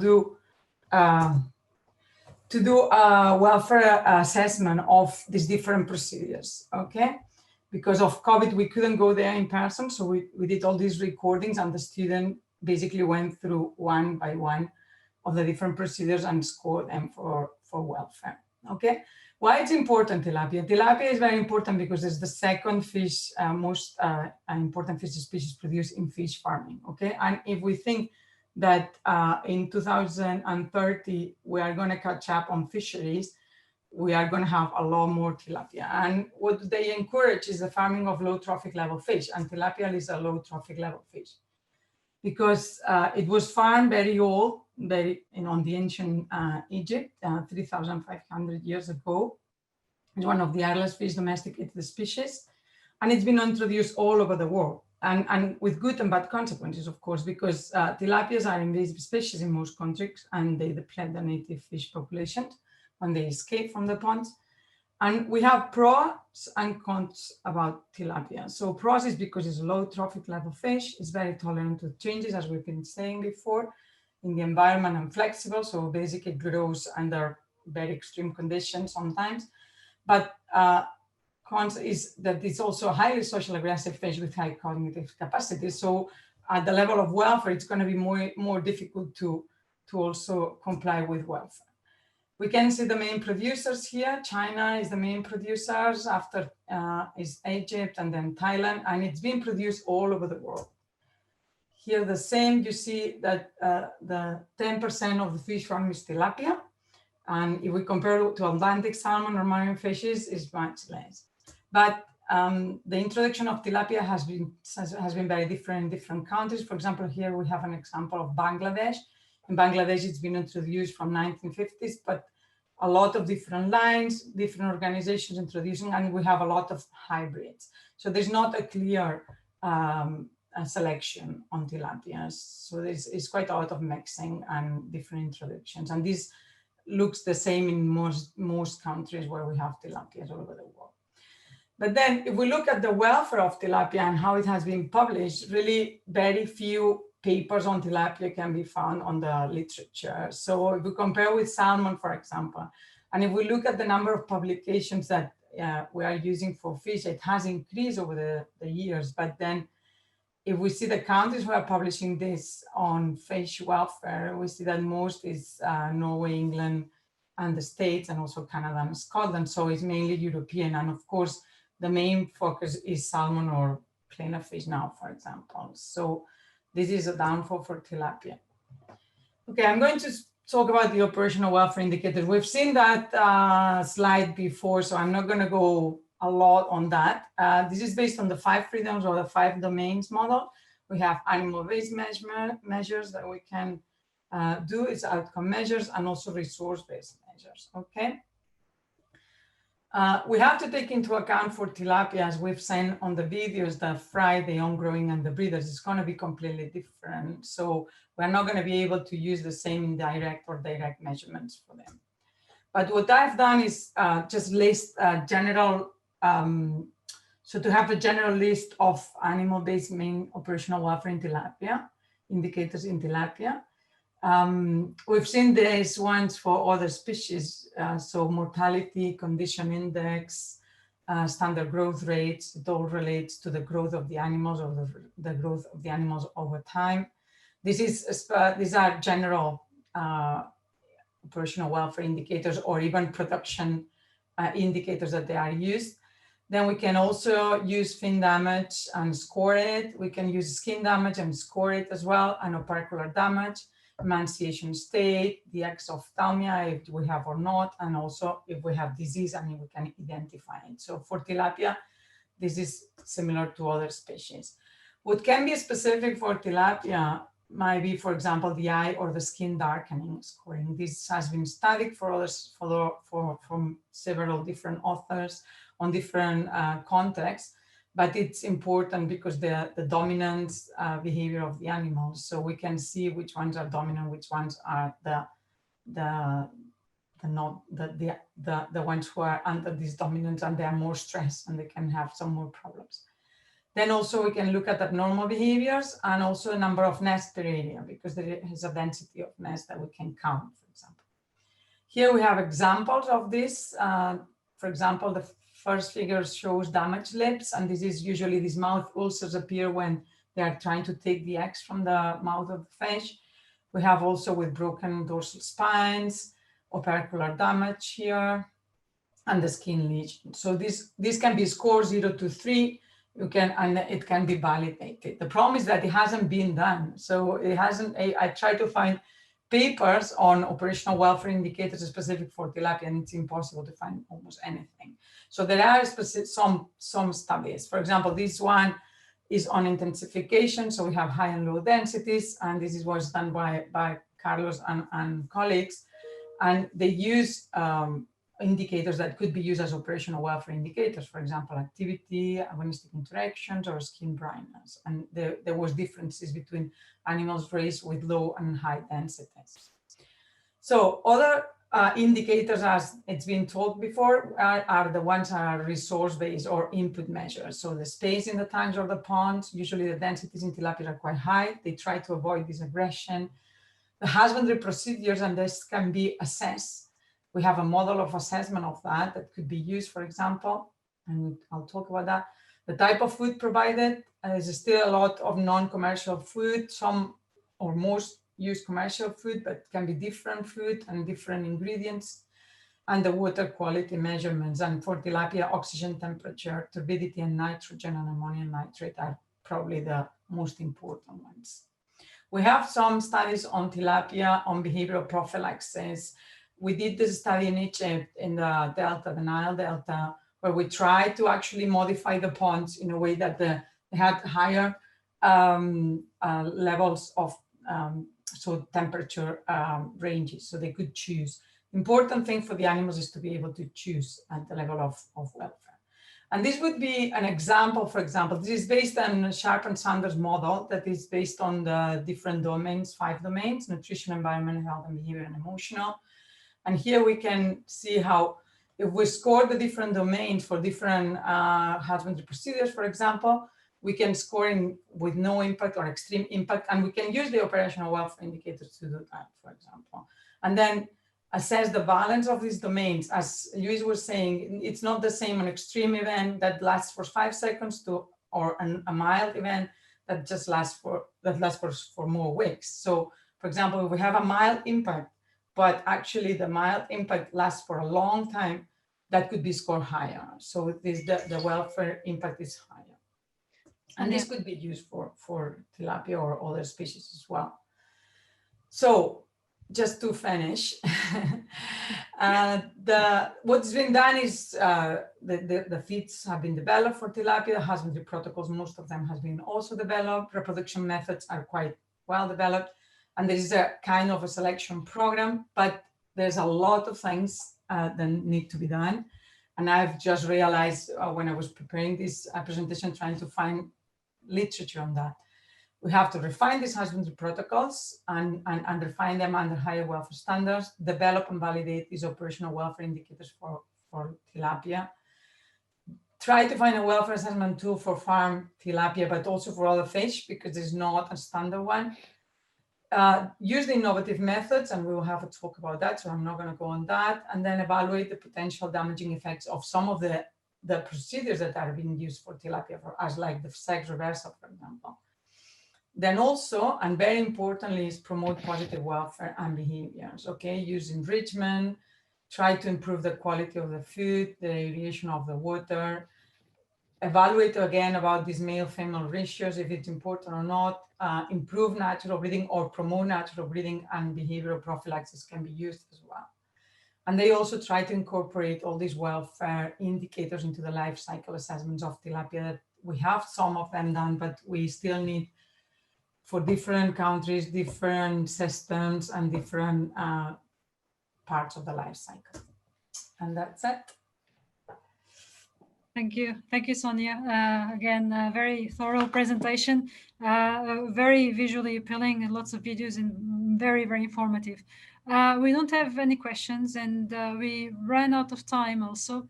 So, but you know, it was a very, very good presentation. But I guess we will now move to our next speaker, if that's okay. Sonia, if you don't mind, yes, if you could stop sharing your screen. Thank you so much. The videos were amazing, and it worked really well. So, so the practice run was good. So the next speaker is Professor Michalis Pavlidis, who is joining us from Crete. Is the head of the lab physiology, the lab fish physiology in Crete in the bioscience department, and is now going to present us algae for sea bream and sea bass. Michalis, the screen is yours. Thank you. Thank you very much, Sara. Good to see all of you, or electronically see all of you. So I'm going to present the topic on sea bream and sea bass. Probably you know that in Greece, the farming of Mediterranean marine fish has been one of the past 3 decades, with prospects for further growth. Accordingly to a recent report published by the Federation of Greek Mariculture Producers, the Greek output already accounts for 61% of the European sea bass and githead sea bream production in the European Union, and almost 30% of the global production, with a distribution to over 32 countries. 62% of total domestic fish product output comes from fish farming, an important branch of the primary production sector in Greece that has created almost 12,000 direct and indirect jobs, mainly coastal and remote areas. In 2018, a handbook was published by Nold and colleagues to assemble a farm-friendly toolbox of operational welfare indicators and laboratory by farmers and scientists involved in Atlantic salmon rearing, reared in different production systems and husbandry routines. And this has been followed by a similar handbook for rainbow trout. So today I'm going to present data. It's an applied talk, data from a handbook not yet released, it's going to be released soon, for sea bream and sea bass, produced by our group and funded by the Hellenic Aquaculture Producers Association. The main aim of this handbook is to combine an operational involved in the fish farming industry so that they can carry out tasks in line with the current scientific knowledge on the welfare of farmed fish and well-established farming know-how. It covers different production phases, as you can see here in this slide, and also different processes. So as the previous speakers already present, in assessing welfare, specific measurable welfare indicators have been developed. This can be subdivided either to indirect welfare indicators or environmental indicators, or biologicals, those based on the biology of the animal. In a laboratory-based welfare indicator based on samples taken from fish on the farm and sent back to special laboratories in order to be assessed further there. Furthermore, regarding availability and implementation capacity, indicators may also be divided or subgrouped into stock-based and individual-based, as well as available, for example, water temperature, stocking density, growth rate and growth curves, external morphology and mortality. Available laboratory-based indicators as plasma cortisol, concentrations, lactate, and indicators based on the health of the animal, of the individual. Also available, but not commonly used indicators, for example, hematocrit or plasma osmotic concentration, or indicators that are useful to assess the liver and kidney function, as an example. And last, indicators that are under development, and the next speaker is going to talk about these new promising indicators. They include the genomic, molecular, epigenetics, behavioral indicators, as well as those related to the so-called precision aquaculture. Now, I'm going to start from the basis of the any production procedure in aquaculture, which is the broodstock management. And broodstock management, as all of you know, presents challenges different from fish rearing for production in floating fish cages.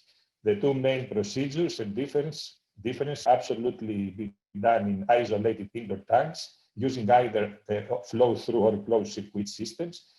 The individuals, that is tagging, to identify sex of the broodfish, and monitor and reduce reproductive maturation and egg laying all year round, either through hormonal induction or by using photoperiod and temperature. So here you can see some commonly used welfare indicators. I will just stick on temperature because it remains constant all year round, especially if under the use of borehole water, or it may vary either in line with environmental standards or in controlled way for husbandry purposes. At any event temperature, any event temperatures must be recorded daily because sudden changes may cause production, quality production, and welfare problems. In the case of broodstock, temperature adjustments are usually made to induce vitellogenesis and spawning. When this takes place, changes should be mild, not exceeded the recommended 1 degree centigrade per day, so as not to cause stress to fish.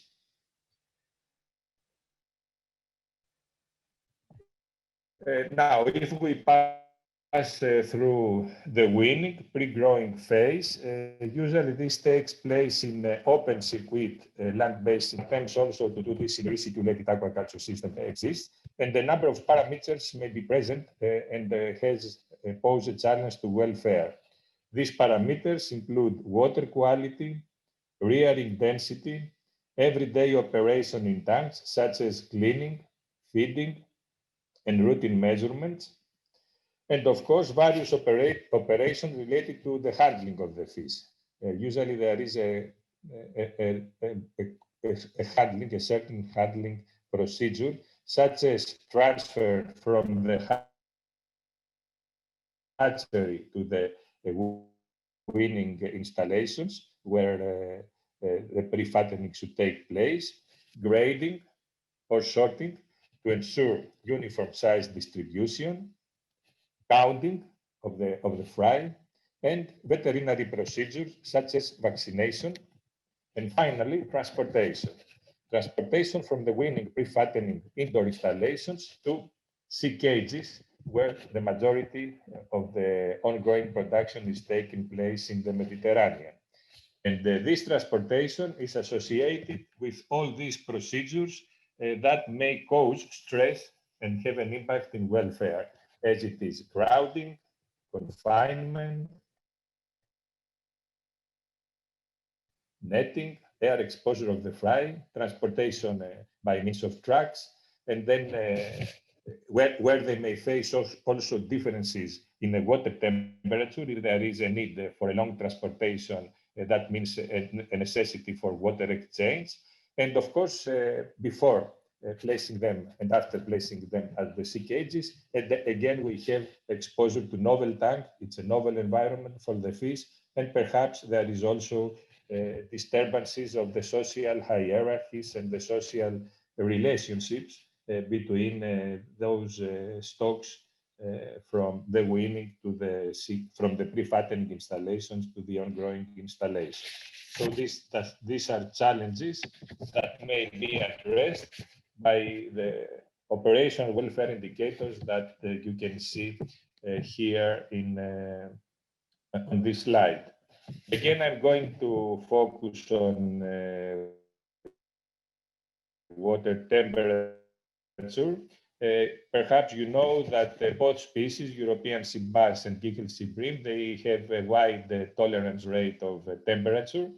So here we should avoid sudden temperature changes, because this is a factor that may cause welfare problems and also production robustness problems. So a special attention should thus be paid to possible water temperature differences between the hatchery and pre-fattening when fish are being transferred. Then for salinity, we also have to point out that this is not anticipated to present a problem. And actually there are even reports of better growth in low salinities at this stage, as both species and especially Gilhe sea bream goes from the ocean to estuaries to get spawning, and the fry are growing up there. But again, we should avoid differences, sharp differences in water salinity. And for on-growing, as I said before, the majority open net-pen sea cages. And here, I think the major challenge for welfare is oxygen, especially in summer months, the months of the high water temperature. And this may be a limited factor on growth and fish welfare. The rest environmental parameters, it's not possible to be controlled. Now, what should be the future of this handbook? I think there are the following up of this work will be, first of all, the development of a morphological scheme, a categorization of these parameters for classifying key external morphological welfare indicators based on the work done before for trout. Second, the application of artificial intelligence systems and procedures for the analysis, for the fast analysis of big data coming from on-site, coming from fish farms. And I'm going to finish this talk with the last production phase. Actually, at slaughter, after slaughter, there is no welfare problem. But before killing fish, harvesting and killing are the final stage in the production cycle, and the procedure that unfortunately up to now it's not humane breed, because the current procedure involves immersion in ice or ice water. That means to provoke thermal shock and asphyxia for fish during slaughter. The practice, as I said before, is not considered humane. It does not comply with the standards laid down by the World Organization for Animal Health. So it's something that we pay, both scientists and producers, too much attention. And I'm very happy to inform you that the last couple of years, through funding from national sources and support, try to develop and modify current available electrostunning procedures. Here you can see an old version. Actually, this is version 1 of the system that was developed 3, 4, 5 years ago, and now we are ready to go to the second version. So this is a system, electrostunning, that has been trialed in Greece with a view to anesthetize fish rapidly and directly after they are pumped, as you can see here, from the sea cages. So there is an avoidance of air exposure and also other procedures like heavy crowding. This technology is regarded as being in line with Union regulation, and we believe that this second version will be soon available for use at an industrial scale in Greece, in order to cope and in order to somehow answer this problem of humane and challenge of humane slaughter methods. So this is at the time being, and thank you very much for your attendance. Thank you, Michalis, for the very informative presentation.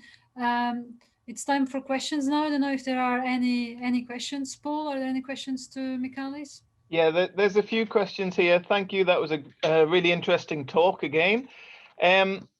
Is there a holistic approach to welfare in the sector, for instance, between the different subsectors, such as feed producers for probiotics, hatcheries, grow out, transportation companies? Are they communicating with each other? Yes, they do communicate, and all these developments are being implemented in the production sector. However, I feel that information is not so much available. So there are several trials with anything developed, but this is kept at the individual farm level. And so this is again an issue of how to get how this information may be available to the whole sector and all bodies implicated on fish farming.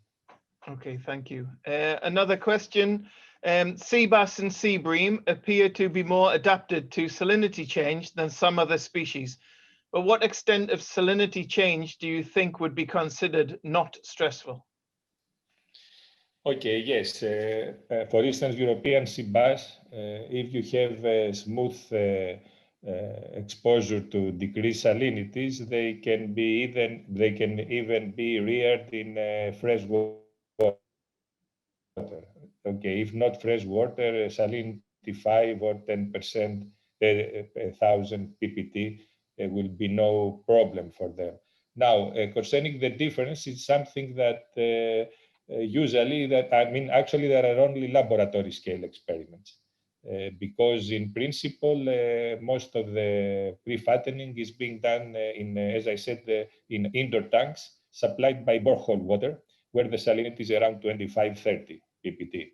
In laboratory scale experiments, you can go, let's say, 10 ppt per week. This is something that you don't get any mortality. I mean, I'm talking about going down from 40 ppt to 10 ppt.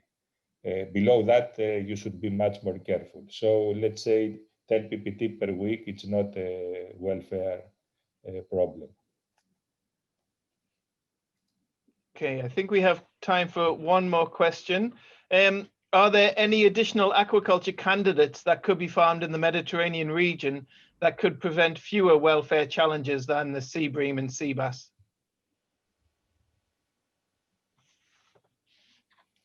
Okay, what does it mean fewer? I mean, yes, there are a certain candidate species. Now emphasis is given to the fast growers, like the greater amberjack and the meager, Argyrosomus regius. These are two species that the industry pays a lot of attention and investment. But it's too early to talk about special welfare or to make a comparison between the current established species and the new candidates. It's too soon. Okay, thank you. I think now it's time to go to our next and last speaker, Dr. Sofia Teixeira. She's joining from Ireland, from Tyndall Institute, and she will be presenting about her work on sensors that can measure lactate, for instance, and other parameters that she will describe further. So Sofia, if you can now, thank you. You can share your presentation. Looking good. You can, yeah. Yeah, sorry, I was trying to put my video on, which I couldn't see, but now. You can't. Okay, that's a bit strange. You should be able to put your video on. Can you do it now? Just, yeah, give me 2 seconds because say I can't, so I'm not sure why. It's strange because you should. So let me stop sharing probably. I did it. Okay. Now you can share now. You cannot start your video because the host has stopped it. I didn't. Hey. It's a bit strange. I didn't, but sorry. You can share. It should be fine. I'm trying. Okay, let's see. Okay. Yes. Can you see it? Yes, we can see your video, your screen. Actually, yes. Yeah. Okay, but I can't put my video on. Sorry. Well, yeah, that's strange. But anyhow, we can see the presentation. It looks very good with your distressed fish. So please go ahead. And is in the presentation mode already? No, not yet. If you click there, yes, yeah, I can. Perfect. It is now. Okay. Thank you, Sara. Thank you. Thank you so much for the introduction. So I will talk during this presentation about the innovation in using operation welfare indicators using sensors. So basically, I will describe a little what is with a sensor. So a sensor in this mean here, it's a bioreceptor which serves as the recognition component of a particular target, what we call our biomarker. And we will use a transducer to transform that biochemical or biological information into a measure of physical signal. For this, we need some steps. And the first step is choose the correct material for the target we want to achieve. After that, we need to modify our surface with a specific chemistry for that. And after that step, we attach our bioreceptor. And when we attach our bioreceptor, when we connect to our biotarget, what we have is an electrochemical output. We can have different types of biomarkers, how we choose a biomarker. So for example, in fish or in this work we are developing, we can identify different specific biomarkers. One we worked with is cortisol. I will show a little in front. And when we have that specific biomarker and we identify that one, the next step is develop the sensor for that specific biomarker.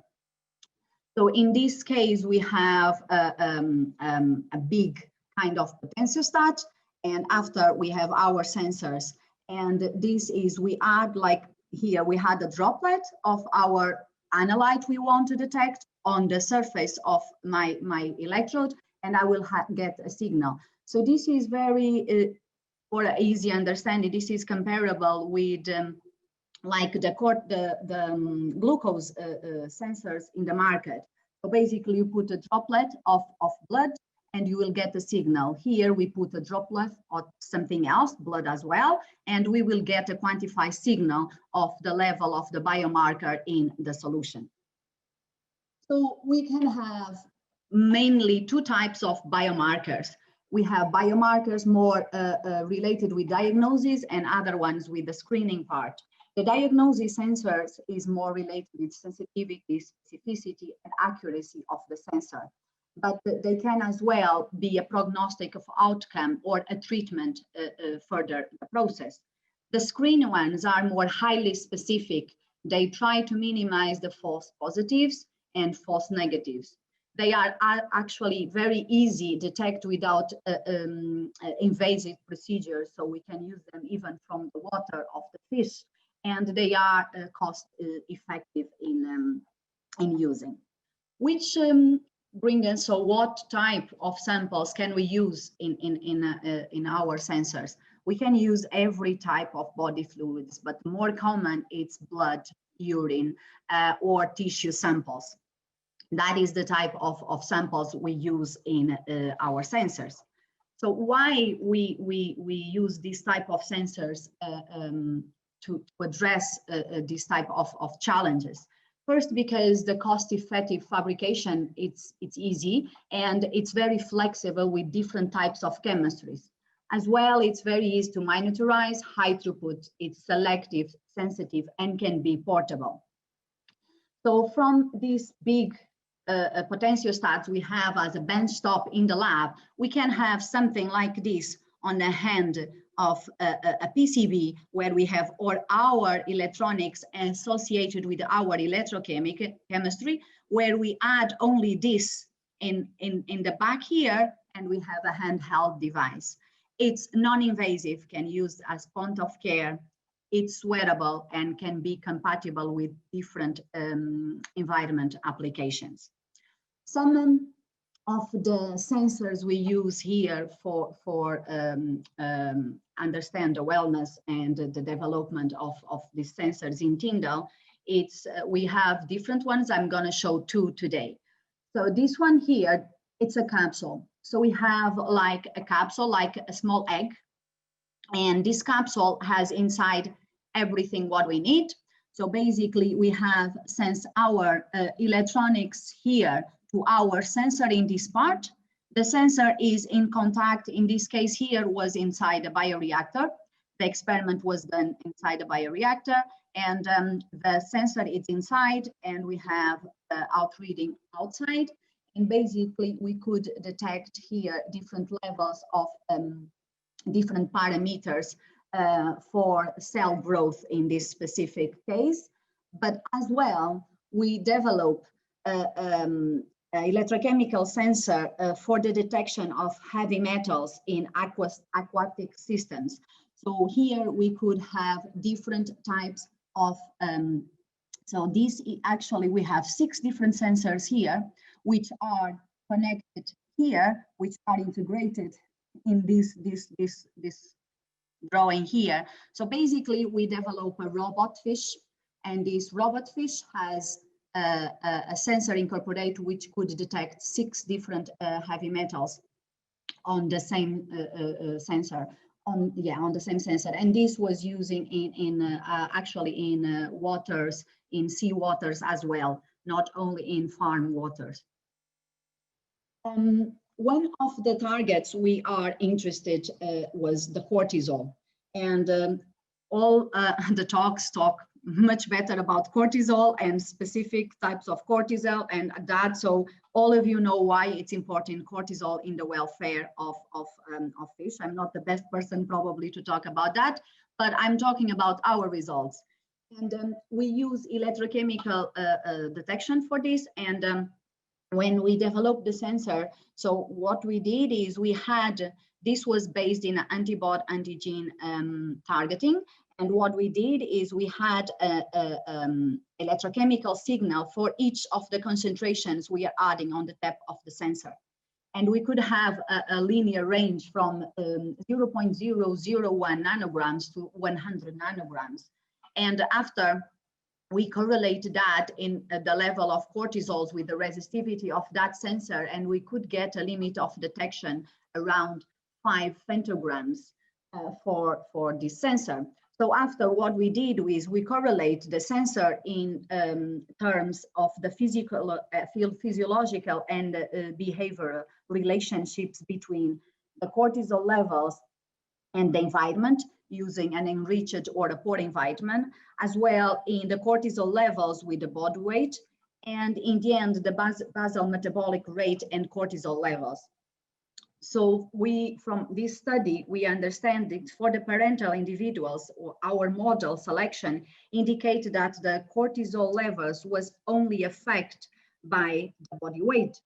But a second model we did, we included the body weight and environments. We have a significant factor affecting cortisol levels with individuals from enriched environments have lower cortisol levels.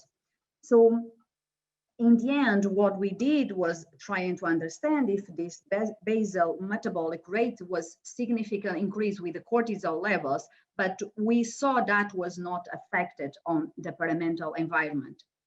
So this was the two models we use, and no other equivalent models was founded in related with the basal metabolic rate. So the sensors we use, they are not only for stress or for cortisol, we can use for different types of applications. So immunofunctions, growth change, metabolic change, natural behavior, and even reproducive capacity on the aquaculture environments. So this is what our type of sensors can offer in aquaculture environment. So I hope I explained well what is an electrochemical sensor, but anyway, feel free to ask questions. Thank you. Thank you, Sofia. That was a very good presentation. It's a pity you can't show your video. Sorry, I cannot stop. Yeah, I was going to try again, but I can't. Even if I stop sharing, I cannot start your video because the host has stopped it. And I've tried, and so for some reason I can't make it happen. But I'm really apologize for this. Paul, do we have any questions for Sofia? We don't have any from the attendees. One question I had was in terms of cost, because obviously they're fantastic, the sensors that you're talking about. Do you foresee ways to be able to reproduce these sensors in quite a cost-effective manner into the future? So yes, so we are producing now a new type of sensor where we use from the base of the sensor until the adding of the biomark on the surface, everything as printed, and this is very cost effective. So, and everything can be done actually in the house here. So we have all the facilities. So yeah, that is possible and will not be very expensive. So that is the way we are doing now. Okay, fantastic. Paul, there is another question, I believe, regarding if any of these sensors have been tried in farms. So we didn't try in farms, but we tried in a lab from, so one of the experiments was we had fish in different environments in the lab, pretending was in a farm, and some was rich environments and other ones poor environments, but the grabbing the sensor and have to the farm, not yet, was all in the lab. Okay, thank you, Paul. I think there is another question. I've got two more questions. One of the questions is, can these devices be used in seawater farms? And following on from that, how sensitive are the sensors when placed inside a sea cage? Would they be able to detect changes within a sea cage? So the answer is yes and yes. So they can use in seawaters. So the robot fish was used in seawaters. But the trick part was we have to do a pre-treatment to the sensors because of the corrosion of the salt waters. But yes, we can use. And the second part was how sensitive, sorry. How sensitive are they?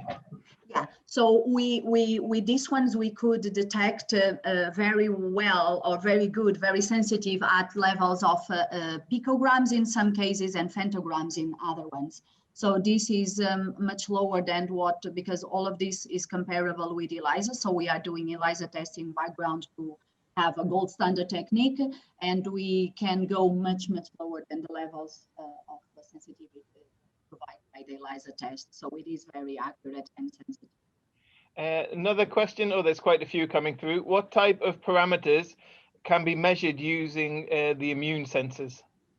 So we can use, we can measure loads of different parameters. So we can measure different ions, we can measure different metabolics, we can have some gene expressions, so some nucleic acids. So it's a variety of range of biomarkers depending on what is the endpoint and how I modify them.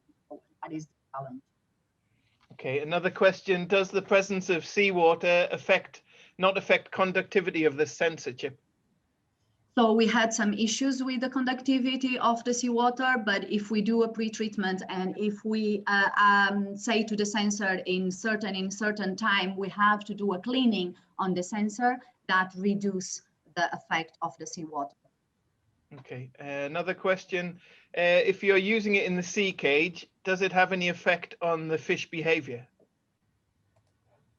We didn't test that, so we didn't do that test. We didn't correlate if we have the sea cage with the behavior of the fish or not. My personal, so I don't know how that will affect, but probably if they think is a fish, is why this was done in actually a format of a fish, was to not affect the behavior. I think, is it, are all questions now, or we still have anything else? How long is the life of the sensors? So in 30 days is what maximum we tried. So 1 month, more or less. Okay. Okay. If there are no more questions. That's all of the questions that we have here. Quite a few, actually. So one of the presentations that I guess Sofia didn't actually know if the audience would be, how would it react to this presentation? I think there were plenty of questions. This is our last presentation. Thank you to all speakers. But before we leave, I would like to just invite again Professor Carlos Garcia to do the closing remarks. And I'm sure we'll need, thank you to all speakers on my behalf and everyone. I think it has been a really pleasant and very informative with many different views on welfare. And I'm pretty sure we're now way more informed and have more knowledge now than before. And I hope this has made a difference to all participants from all over the world, because I know there are people from Angola to Vietnam registering. So Professor Carlos, if you'd like to share a screen and say some of the closing remarks. Thank you. Thank you so much.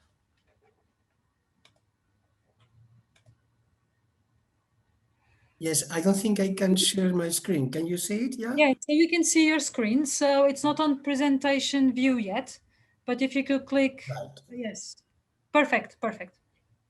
Okay, I don't know whether you can see me, but thank you so much, Sara. And then I'm just going to summarize the 6 very interesting talks, which I think are going to be extremely useful to move this field further. So I think that Professor Tort, he explained very well, he framed very well what are the real challenges for measuring welfare in farm fish. And I will summarize this with 3 points that he made. I think it's astonishing that, I don't think most of us are aware of this, that fish are the most used farm animal by far. And if I got it right, he mentioned 30,000 million animals per year. That's massive. And I think that is something that, perhaps consumers are not aware of. The second point, which I noted about his presentation, was that yet their welfare needs are the least well known. So of all the animals that we use for research, that we use for food, as it happens, the welfare of the taxa that we use the most is the one that we know the least. And he also remarked something which I think is very important. He asked that one of the great challenges here is what is normal? What is the baseline? How do we define what is normal in terms of fish welfare? And the third point is the big game changer. And I think that nowadays very few people would argue that fish do not feel pain. It may not be the same sort of pain that other vertebrates can feel, but it is pain nonetheless. And what I think is very important is that it's not just scientists who are saying so, is that he mentioned that 73% of consumers also think so. So I think this is extremely, extremely important. And as I said, this is the big game changer. And that's something that has only happened over the last decade or so. In the second talk, which was about salmon operational indicators, I think that Lars made a very clear case for explaining why it is challenging. And it is challenging because we are trying to measure the welfare of thousands, sometimes tens of thousands of individuals, and that's always going to be challenging and difficult. He also explained very well the different types of welfare indicators, and I think he also made the point that for fish farmer, it is the group indicators that matter the most, but these are by no means the only one. And I think that the clear decision flow charts that he outlined and the three very distinct alert levels that have been developed for Atlantic salmon and for rainbow trout surely must be an example that can be adapted to many other species. So thank you so much for that, Lars. It was fantastic. Then we had Carolina, and she explained very well the big challenges for measuring welfare in new species in aquaculture, as cleaner fish are, and in particular lumpfish. And I think she stressed and she gave very good examples of the importance of measuring reliability, how repeatable these welfare indicators are, and also the need for simplification and validation. And I think she also ended with some, I think, good news. When she applied this lumpfish score index to 6 different sites that she had developed and tested, she found that by and large, the majority of fish were in fairly good condition. And it is only 2% that were in evidently poor welfare status. Okay, so I think this is good news. Obviously, there is still a lot of work to be done, but 3/4 or 70% of the fish appear to be in relatively good condition, which can only be good news. Then we had Sonia, Dr. Rey-Planellas, and I think she remarked, which I found it incredible, that how is it possible that the second most important farm fish in the world, there is hardly any information on operational welfare indicators? And I think that two of the things that I noted about her talk is that the complexity of the social behavior of this species is going to be a challenging issue. And for example, we know that density is a big issue for tilapia because fish at low density can actually become more aggressive, which is something that perhaps is different from other species. And then she also remarked that it is a species which is farmed mostly in developing countries where welfare needs perhaps are not necessarily a priority. And I think this also needs to be taken into account. Then we had Professor Pavlidis, and he explained very well the challenges facing the measuring and maintaining welfare in sea bass and sea bream. And he explained very well and he outlined how different, not just a species, but how different production stages face distinct different challenges. And he outlined why temperature appears to be a key issue for these two very important species for Mediterranean fish farming. And he also gave us some interesting results about the big improvements that industry is taken to make slaughter more humane. And finally, I think Sofia gave a fantastic talk also about what we think may be the future and the need for non-invasive rapid test, smart sensors that can be used for measuring, assessing health and well-being, not just for cortisol, but for many other indicators. And the applications are huge. I was really, really surprised and very pleased to see that they range not just from measuring immune response, but also for measuring stress, for measuring growth, for measuring behavior. And surely that must be the future. And I only have to basically remind you that next year we welcome you to Crete, where we will have the next symposium in a fantastic setting for SWELA 21. And with that, thank you so much. It has been a pleasure hosting you, and I hope you found this interesting. Thank you.